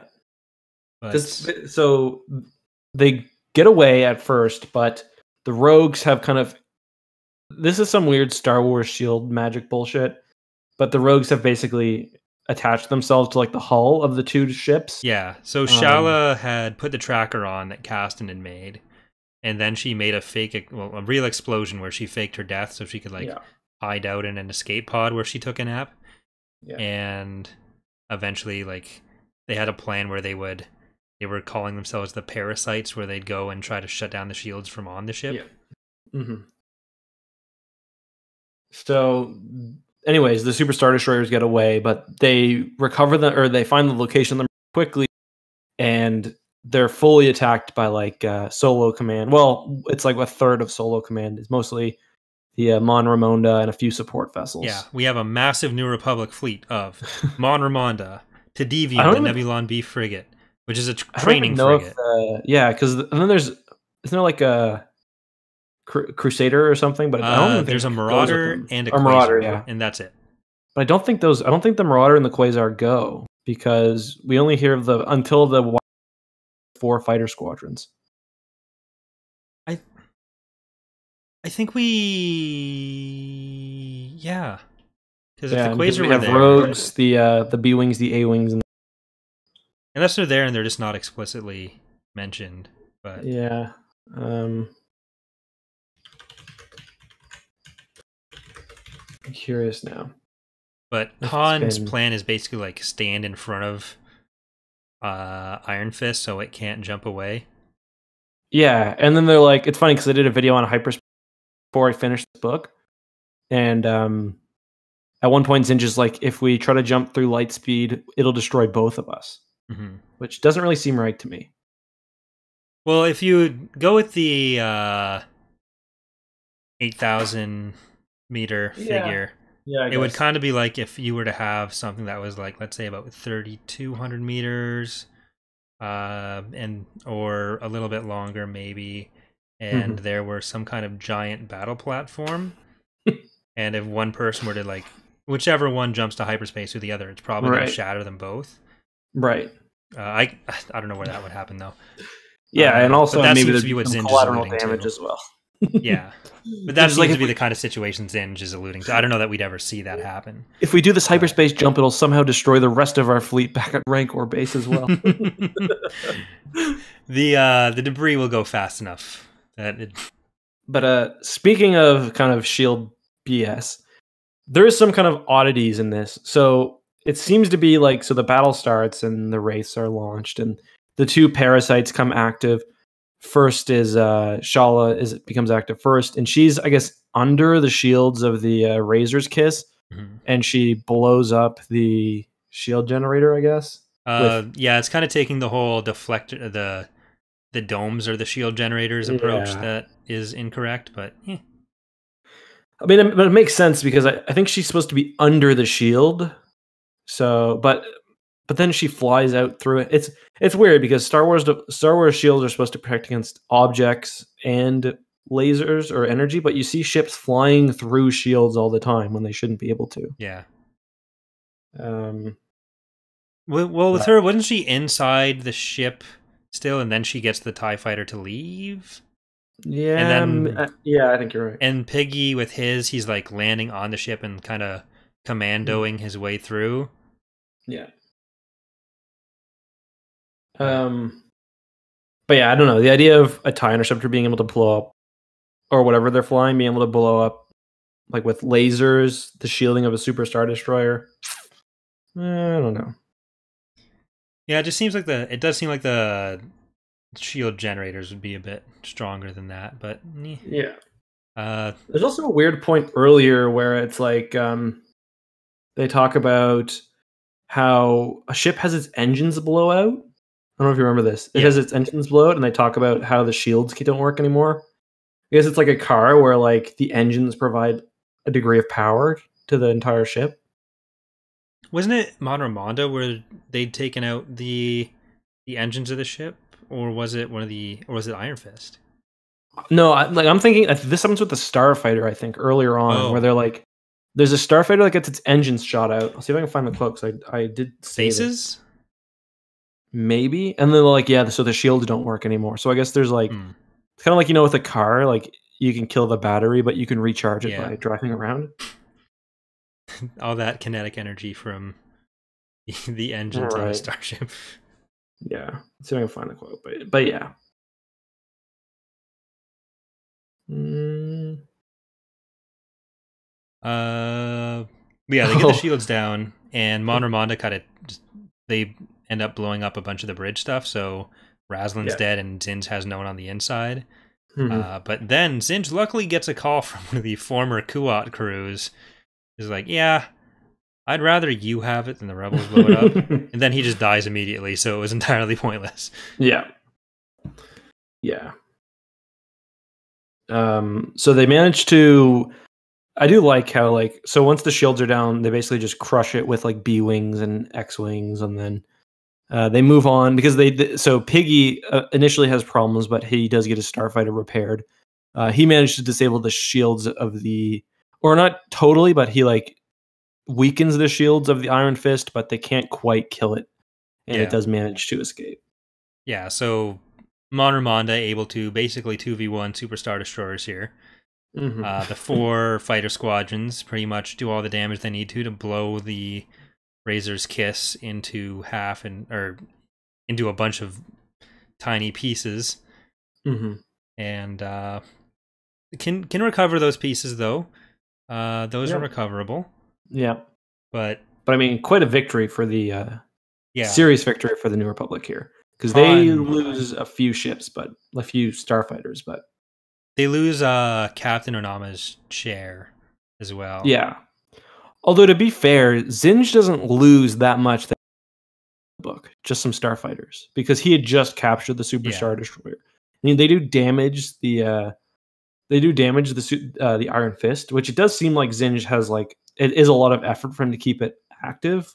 Yeah, it must have been a while, or at least a couple days or weeks between the explosion and the meeting, and he still didn't have a functional hangar. So yeah.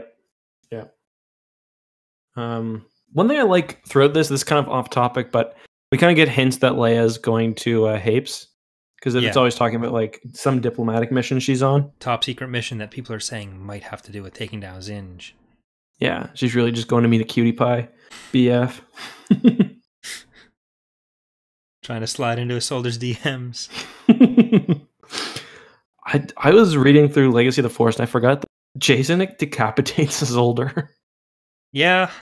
I always forget that Isolder ever comes up again after courtship. And he actually comes up quite a bit, because he comes up in pretty heavily in NJO, and then he's pretty prominent in Legacy of the Force as well. Yeah, I've read pretty much everything he's in. It's just I always forget he's there.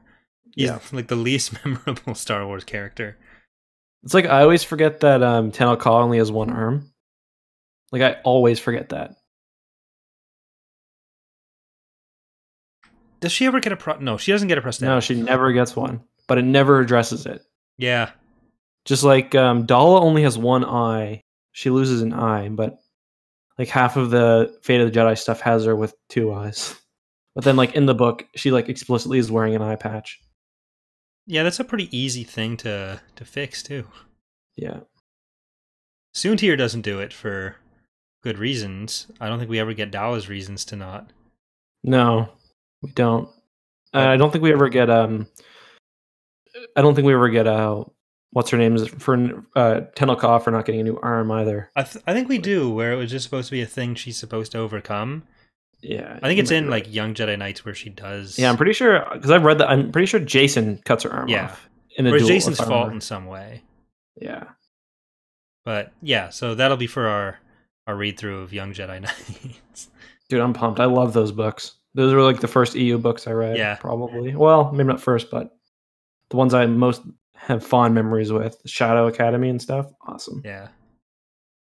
I think they were in my middle school teacher's library as well. Mm-hmm. But speaking of Soontir, during the battle at at Kuat, I think it's still the Kuat Wedge gets so triggered. Yeah, Wedge as Ketch gets Soontir coming up to him because they put a filter basically on Wedge's communication, so he sounds like an Ewok, and which is a practical joke at first, but kind of ends up being a real pain. Yeah, so you get Wedge pretending to be an Ewok, flying with Tetran Cowl, pretending to be Soontir Fel, and Soontir is talking about how he's like the best pilot in the galaxy, and Wedge makes a mention like, "Oh, I've heard someone else is the best pilot in the galaxy," and he's just like, "Oh, you mean Luke? Yeah, he's pretty good." And I think one of the other Wraiths like, "Oh, how about Wedge Antilles though?" And he's like, "Lucky." Yeah, luck incarnate, but he can't fly worth a damn. And Wedge is just pissed off the rest of the book. I want to know if my sister's okay, but more importantly, I can fly. I gotta kill this bastard. Yeah. He's clearly irredeemable. Yeah. I don't care how many pilots he shoots, but if he says I'm bad at this.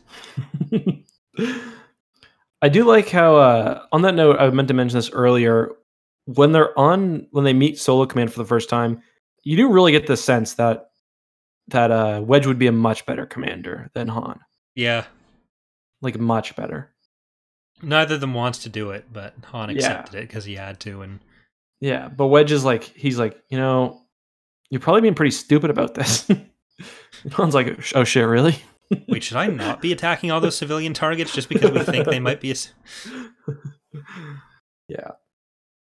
But apparently Han is good enough at commanding to literally give a huge stat bonus to Von Ramonda. We should really give him a 90% shield bonus in Thrawn's Revenge, because that is just several minutes of direct pounding from Iron Fist.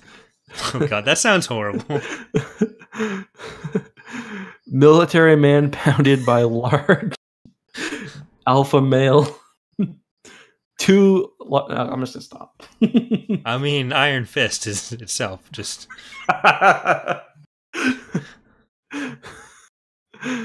military man pounded by Iron Fist. 2 minutes straight. Yikes. Oh god. That's what Laura accidentally heard during a recording. She's like, holy shit. Oh man. That's not good. Yeah, so I think that's all right. I'm gonna let him head out for next time. No, we're pretty much at the end of the plot here. Yeah, so that's basically it. Go ahead. Not much really has really changed since last time. Both sides have taken some losses, but they've managed to stymie the plans, at least, of Zsinj, which is, pretty good. I didn't actually consider the fact that nothing happens in this book. Yeah, because Zsinj doesn't really lose much that he didn't have. Yeah. Or that he had, sorry. We lose Ton. Yes. And we lose Caston, but he wasn't there at the start either. Yep. So, yeah. Got a few new TIE interceptors, but basically it. They lose some of the pilots, but no Rogue Squadron members, no. Wow, Boozy, I can hear you, old beer cans. That was a Coke can. Sure it was. I'm not a fan of booze or beer. I drink hard liquor.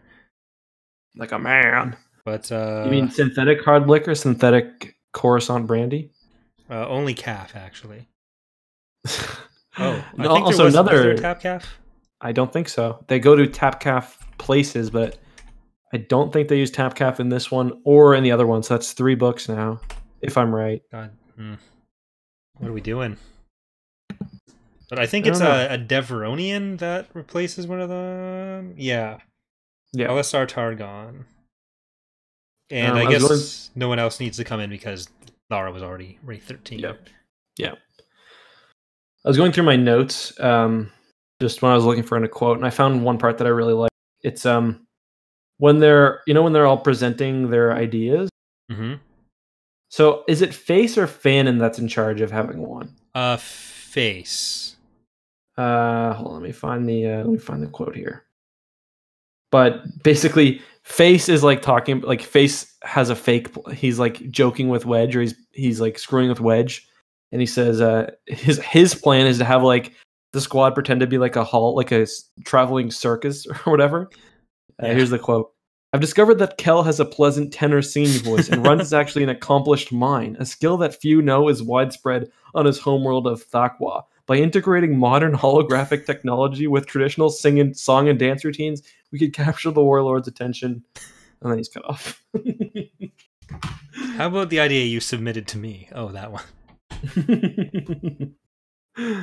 Sarah's saying, aren't they in a bar Tapcaf at the start? I think it's explicitly a bar for that one, and then when they do the same to the Imperials. So no Tapcaf. I mean, it's basically the same thing, but we're mostly looking for the use of the word, I think. Yeah. It's only a good book if it mentions Tapcaf. Because there is also a Tapcaf in Trusa Pakura. Remember where they get fight with the aliens? When they get abducted by the Siruvi? Yeah. But one thing I also wanted to mention, who is it that was there on Coruscant? That's Caston, right? Who he mentions he was like there on Coruscant, and it's very similar to a scene. Have you read Aftermath? No. Okay. Well, there's Aftermath also has a scene on Coruscant basically where like they're celebrating after the Death Star, and then the Imperials come and just like gun them down. Yeah, it's the part of the scene they don't show with the DVDs when they're all celebrating. The next edition, maybe. Yeah, but Aftermath has a very similar scene, and like people are like fighting back with like rocks and shit. But I mean, it stands to reason that Coruscant isn't liberated for a while after that in either one, so there's definitely going to be some reprisals there. Mm-hmm. But again, it kind of doesn't mesh well with what we learn in Wedge's Gamble, where it's like the Coruscanti like hate the New Republic. Yeah. I think they're coming to like rape and pillage. Well, some of the lower level ones, maybe. That's true. Not the upper level ones. With a population of what, 3 trillion? There's probably it varies depending on the opinion. Yeah, and then Coruscant goes through some real shit, doesn't it? Yeah, they're useless. Yeah, and then they get vonged. Yep, they get some nice greenery that they didn't have before. And then Abeloth comes, and the greenery becomes all like even nastier. She like makes the volcanoes happen. This is why they needed to use more pesticides. Yes, true. I'm trying to think if there's anything else I really wanted to discuss, though. Well, Zsinj asked for the pieces of Razor's Kiss to be collected, and Face gets his face fixed. So those, I think, are the only 2 other things. I do like the scene earlier on. The Face thing kind of reminded me of this, where Face sees Ton. I think Ton's talking to Shala or Dia, one of the 2, and then he's so depressed, and then like their kind of standard relationship of just like joking with each other breaks, and they like see that they actually care for each other. I thought that was a really nice scene. Yeah, a lot of the like one-on-one scenes with the Wraiths having their heart-to-hearts are, I thought, really well done. Yep, I agree. Like Min starting to get a personality, going so hard to help Lara. Yep. That's just because, he's a good dude. Yeah. So thankfully, let's have a moment of silence for Fannin. Right, everyone. Okay. Thanks for being so respectful, guys. Okay. Yeah, so... Yeah. You can recover from your trauma in a book, which I think is important. Should he have just gone for Kolto? Is that the solution to Ton Fannin's problems? I imagine if Bacta doesn't work. Well, doesn't Kolto just basically make another form of Bacta? Is that what it? I thought it was a different substance that just, it's like the Betamax to VHS. Maybe it was better, but it just didn't have the same marketing. Yeah, it couldn't record for 2 hours or whatever. Oh, it seems, according to the wiki, its significance was lost over time. Okay, so they didn't care about it anymore. This wonderful thing is just significance was lost over time. Yeah, so if that sucks. If they just gone to Manon, they're like, hey, they might have to do a weird court case side quest. Noir event though. He could have helped out. Yeah. Oh, if you could just play as Noir Event and do that mission, he would have been a great. Yeah. Well, I roleplay as Noir Event every time, but not just for that, for the entire bit. I don't use any lightsabers or anything. Don't upgrade my force powers. It's all charisma and I walk with wisdom? A slight limp. With a wimp. Slight you bring wimp. Karth around. Are we going to do a Tapcaf episode on the plot of Knights of the Old Republic? That's what I think what the people want. So maybe we'll do like around hour 6, we have. This is when Karth says he doesn't want to talk about it. And we all know that he does, and he will eventually. Oh, and this is the moment where we're in the middle of a fight, and it looks like Bastila wants to speak. Speak to her now? No? She hates you now. Despite the fact that we've got a galaxy-wide conspiracy to deal with, we should also try to track down Mission Veo's brother. Which even she doesn't want to do. Yeah. So I guess you want to get into the... So if anyone has any questions, you want to put those in the chat, or if you want to email them, if you're listening to this afterwards in video or podcast form, you can send them to tapcaftransmissions@gmail.com. I've got a link in the description on my version here, as well as there will be one on Justin's version on EckhartsLadder, which you can subscribe to if you're not already, which I'm assuming everyone listening is. But that's tapcaftransmissions@gmail.com. You almost didn't do it. I was too busy thinking about whether or not it had the E after Tapcaf that I forgot about the S at the end. It doesn't, but our link for the first few episodes had the E, so someone out there has Tapcaf Transmissions and getting a bunch of email questions. Unhappy. Yeah. They're clearly being bombarded just like we are. Oh, yeah, for sure. We had a couple of emails. The first was from Torin, who just wanted to basically said, I'll just read the whole thing. I wanted to mention going into your guys' Iron Fist episode that the storyline with Tom and Face and Fanon's death is as emotionally affected as I've been by a Star Wars book. It really hit me hard, especially since my biggest problem with Stackpole's X-Wing novels was that he uses the fake death trick way too much, which you also agreed, Corey. I felt like every one of those books died and then came back. Corin, Tycho, Gavin, Brewer, etc. I forgot about Gavin. That happens too when he's on the ice planet. I forgot what it is. I think Lou Janey was the only death that hit like that. She was murdered in her sleep. Pretty good. Wow. I was really like how Noah fixed Fanon. He was just a super broken guy that got killed, and he was still able to help Face in a realistic way those issues, not in a just ta-da, Face is better now sort of way. I agree. Yeah, I'll co-sign everything there. Okay. But yeah, I think we touched on a lot of that already, so I don't have too much more to add for that. But yeah, just thanks for the great email. Agree completely. Yeah. But yeah, curious to hear you guys' questions and stuff for the next book. One other email we got, which is a fairly common comment we've gotten that I probably should have mentioned at the start, but we are still trying to figure out stuff with like format and technical issues. Yeah. Last episode when I was editing the stuff out when Justin had his power outage, I did notice a lot more audio skips and stuff, so this time we are actually recording audio separately. Bro, my Audacity crashed halfway through this. Oh, did it? Yeah, 55 minutes in. It might still be recording, but the timeline's not moving. Okay, well, we'll see what happens there. I might be able to just take your audio from your video recording and put my audio. Are you recording on like OBS as well? No. No, you're not recording anything? No. Okay. Well, either way, we're doing our best. But our main concern, like, first we're focusing on getting like the live stream parts down, and then as we figure that out more, we'll be able to put a bit more into the audio versions. Just because this is like we're both fairly busy, so we only have like on top of the reading the book, making our notes for the book, playing discussion topics, the actual stream itself. Yeah, it's taking some time for us to work out all the kinks there. But we're doing what we can. We're doing our best. Thanks for sticking with us through that. Yeah. But don't worry, we hear you.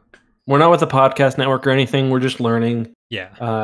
I'm probably gonna upgrade my microphone at some point, and yeah, we will kind of get some better ways to do this, because we know the audio quality is not perfect. Yeah. I want a better way to record this than through Discord, because even just the noise gate kind of kills it. Where sometimes if like we're always on my Discord server, and it's been really good on your end for this time. You haven't cut out once. Yeah, you cut out like once or twice earlier on, but it was so far it's been much better than the earlier episodes. But relying on Discord servers is always going to be tricky. So we're going to try to find whatever ways we can get around that. We'll talk to people. I mean, we both, I'm sure, know a lot of people who do podcasts and stuff. Yeah. Everyone in the Star Wars community has a podcast, at least one. Yeah. So this is my third one this week. Yeah. This is my third one today. So damn. Screw it. Yeah, well, this is my third one in the last hour. So did you actually do another podcast this week? No. Okay. I'm exclusive with this. Yeah, me too. Some people just take things more seriously. Yeah. But let's see. I said me too, Corey. Why are you throwing shade at me? Because it's too cozy over here. Anything you want to? Let's.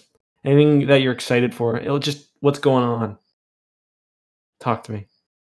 I'm still happy about the video on the Clone Wars doing that well, but yeah. So Corey put out a really cool video. We'll see this a lot when we go to the Thrawn trilogy, but obviously the Clone Wars is mentioned in A New Hope, but just by name as like a sort of conflict. So the EU writers sometimes were like, let's try to do something with this, and it almost always was it was always completely wrong. Not their fault though, because what George decided was pretty wackadoo. But yeah, even George didn't know what was going on. Yeah, so Corey basically did a video cataloging how that was handled. That was really good. Yeah, thank you. That's like your biggest viral video on your second channel. I think it's actually on both my channels. Like, it's the fastest any of them have gotten to that point, and it looks like it's probably going to pass anything on Loses as well. Nice. So, when videos like that can easily pop off too. Mm-hmm. Which is great. I just need to do. I was thinking before that the video about how different species can mate or not. Yeah, that was doing all right, and I thought, okay, maybe this is what my niche is going to be. I'm going to have to do a bunch of weird alien sex videos, but luckily it doesn't have to do that. If you had gotten your picture from Tumblr or like DeviantArt or something for your thumbnail, then I decided to go the picture of like baby root rather than weird over-sexualized, probably Twi'lek route. But, well, that's on you, isn't it? So, questions from the chat. What is your favorite ugly? I don't know that I have one. Do you have one, Justin? Yeah, the Chudaki. Yeah. Standard cop-out answer. I had a question about the last book. Wraith Squadron itself says outright that Ession, Saflor, and the other corporate sector worlds were independent. I was hoping you wouldn't. I don't know. So this is something we actually had to talk about a lot with making the CSA playable faction in Imperial Civil War. So we had to look through as much as we can for that. It seems like the timeline on that gets thrown around a bit. So they end up. I think the EGTW, the Essential Guide to Warfare thing, was a retcon to deal with that, and then it becoming part of Zsinj's territory for all the financial empire stuff. So it was more of a ruling it or taking it over by proxy. That was my reading of it, but that was all I could really get from that. So really, beyond that, your guess is as good as mine. Yeah, same. I mean, you're not up on the CSA lore. Yeah, no. Oh. I gotta go read one of the old Han Solo books and get back to you. The weird '90s attempt at Star Wars steampunk. Yeah, we should cover those sometime. The Han Solo ones and the Lando. Is that Adventures? The Han Solo Adventures? Or, yeah, or no, the Han Solo trilogy. Yeah, it's the trilogy. I always get those mixed. Han got so many books. What do you think of the change in POV in this book from the last? Did you miss Kel's POV at all? We kind of touched on that a little bit earlier, but how did Kel's not that compelling, really. Yeah. Like, he doesn't. He's like a tall and handsome. Like, he's a pretty good fighter. Yeah, like he sees some action. Like, he's not a worse Corrin was the my opinion. Sexier Corrin probably, because they always talk about how like perfect and jacked he is. Do we have a rating, like a ranking between Kel, Corrin, Face? Oh yeah, it's well, Face in his prime is number 1, and then Kel. Well, Face at the end of this book when he gets No, but okay. So I think Kel's slightly better than Face. Kel, Face, and then Corrin, because Corrin's kind of short. Oh yeah, it is adventures. Die Ghost was right. Sorry. But yeah, so I like Face a lot more than Kel, so I was much happier having this much focus on Face and Lara rather than Kel. Yeah, I did kind of miss the Tyria scenes. Yeah, I didn't get much of Tyria, but I did prefer that. Now, like I said, I think it's Min next book that we focus on. Yeah, Min's a fun character. Yeah, the whole death of a squad, super fun. Anything else you want to talk about though before we head out? Yeah, I guess it's just book rankings and then that's it. Okay. After my this big is hard. Tease for this earlier, like, why don't you go first then? No, we need more build up. I was just kind of getting people excited again. Why are you blue balling the chat here? Okay, this one's tough for me. I think I came in thinking it would be 3. It's hard because I like the first 5 books so far so much.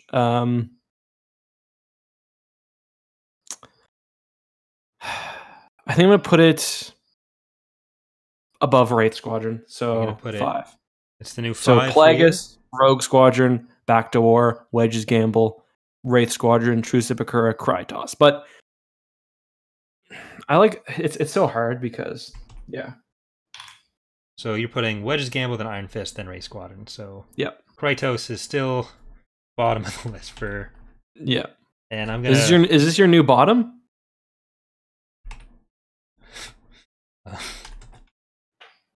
No. Believe it or not, Krytos is going to stay at the bottom for probably a while. I believe it.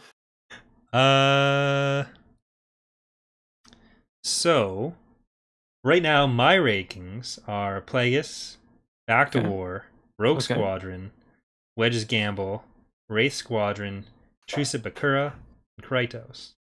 Okay. I'm actually putting Iron Fist at number 2. Beautiful. And I liked Iron Fist so much more. Like, Iron Fist made me like this trilogy more than the previous one enough that it recontextualized Wraith Squadron for me. And I'm actually putting Wraith Squadron from my 5th slot before it's like 6th now with Iron Fist at number 2. I'm actually putting it above Back to War as the new number 3. Can you believe it, ladies and gentlemen? Can you believe it? This is in no way a response to people being disappointed that we didn't like Wraith Squadron more. I want to make that clear. This is entirely my own volition. I have not been peer pressured into this. Plus, we're comparing Wraith Squadron with X-Wing, with Rogue Squadron. So, like, what are we supposed to do here, For me, what I really like about this book is I love the character stuff, but there's a lot scenes that I think are really boring, like the stealing of the TIE interceptors. I just didn't like the action as much, if that makes sense. I really liked the characters, but the action wasn't quite as good for me. Yeah, I definitely agree, but I just enjoyed the character stuff that much more. And a lot of the starfighter or the dogfighting, well, it is better in the Rogue Squadron books. It's still one of the harder parts of the books for me to follow because I always have to like go back over it once or twice just to make sure I understand what's going on. So the fact that it kind of gets simplified to they killed some fighters and then some other stuff happened, like I'm okay with that, really. Oh yeah, me too. it's just like for me, yeah. For example, I really like Wedge's Gamble because I think Coruscant's just such a cool place, and I think they make good use of the city. And this series gets a lot less world building, as I mentioned, I think, than the X-Wing, which is fine, but I don't know. I really like the X-Wing books. I really like these two, except for Krydos. Yeah, I'm pretty sure as we go through a bunch of other stuff, like none of these are going to end up too far down the list. Oh God, no. Like except for Krydos, but fuck that book. But for now, I think I'm happy to put it where it is. Yep. All right. So, any other closing thoughts on Iron Fist? In law school, we learned about Tarnopolsky's Velvet Glove in the Iron Fist, which is basically the idea that you should be ready to use action and power, but should first try to negotiate and use the Velvet Glove, but with the Iron Fist underneath it. I don't know. I think it's a cool name for a ship, and I like it much more for an Executor than a old Victory Star Destroyer. I think that Victory Star Destroyer ended up with Thrawn. Really? Yeah. That was being discussed in the Discord yesterday. So, what was the first name of the? Was it the Iron? Not the Rumble. The Brawl, was that? Yeah, Brawl. Yeah, the Rumble.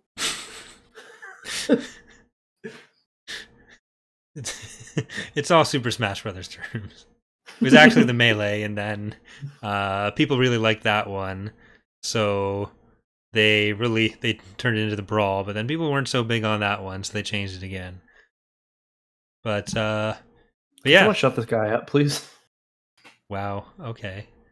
Yeah, I guess that means the podcast is over because Justin doesn't want me to talk anymore. But I don't want to talk anymore either. Yeah, so we're 2.5 hours. Is this our longest one ever? No, I think Plagueis was longer. Okay. I don't think this is particularly long. I do want to give a little bit of self-promo and say we'll be doing some beer. Some Beerio Kart? You cut out a little bit there. Some Beerio Kart, yeah. Do you know what that is? I'm going to say no, so you have to explain it. So you play Mario Kart, and I'm streaming it on X2. You play Mario Kart, and we play the N64 version. And before you finish, so we do it, before you finish the race, you have to drink your drink, but you can only drink while stopped. So basically it's like you're driving, you pull over to the side of the road, you got to drink your drink, keep going. And yeah, you just do that. It's fun. Nice. And is there somewhere people can see that? Yeah, my second channel, X2. ECKSTOO. Oh, you're not twitching that anymore? Nah. Oh, sad times. I did also, on a personal note, I finished, as I mentioned, Fate of the Jedi. So now all I've got left is Crucible. Then you're just done Star Wars. Yeah, that's it. So what are you? On the Wikipedia page, there's nothing left after that. So what's your job gonna be after that? I'm probably just gonna kill myself. Oh, damn. All right. So all right, guys. Tune in on Thursday the 19th for our next episode, where I'm going to be joined by someone to talk about. Maybe. No, he's busy apparently. Oh, yeah. To talk about X-Wing Solo Command. It'll still be streamed on EckhartsLadder. That's youtube.com/EckhartsLadder /live.https:// All right, guys. Have a great night. All right. Yeah. Until next time when we discuss Solo Command, have a great night. May the Force be with you. Bye, everyone. Unless you don't believe in the Force. Well. That was something I did want to talk about, but too late now. Bye, everyone. Yeah. Bye-bye.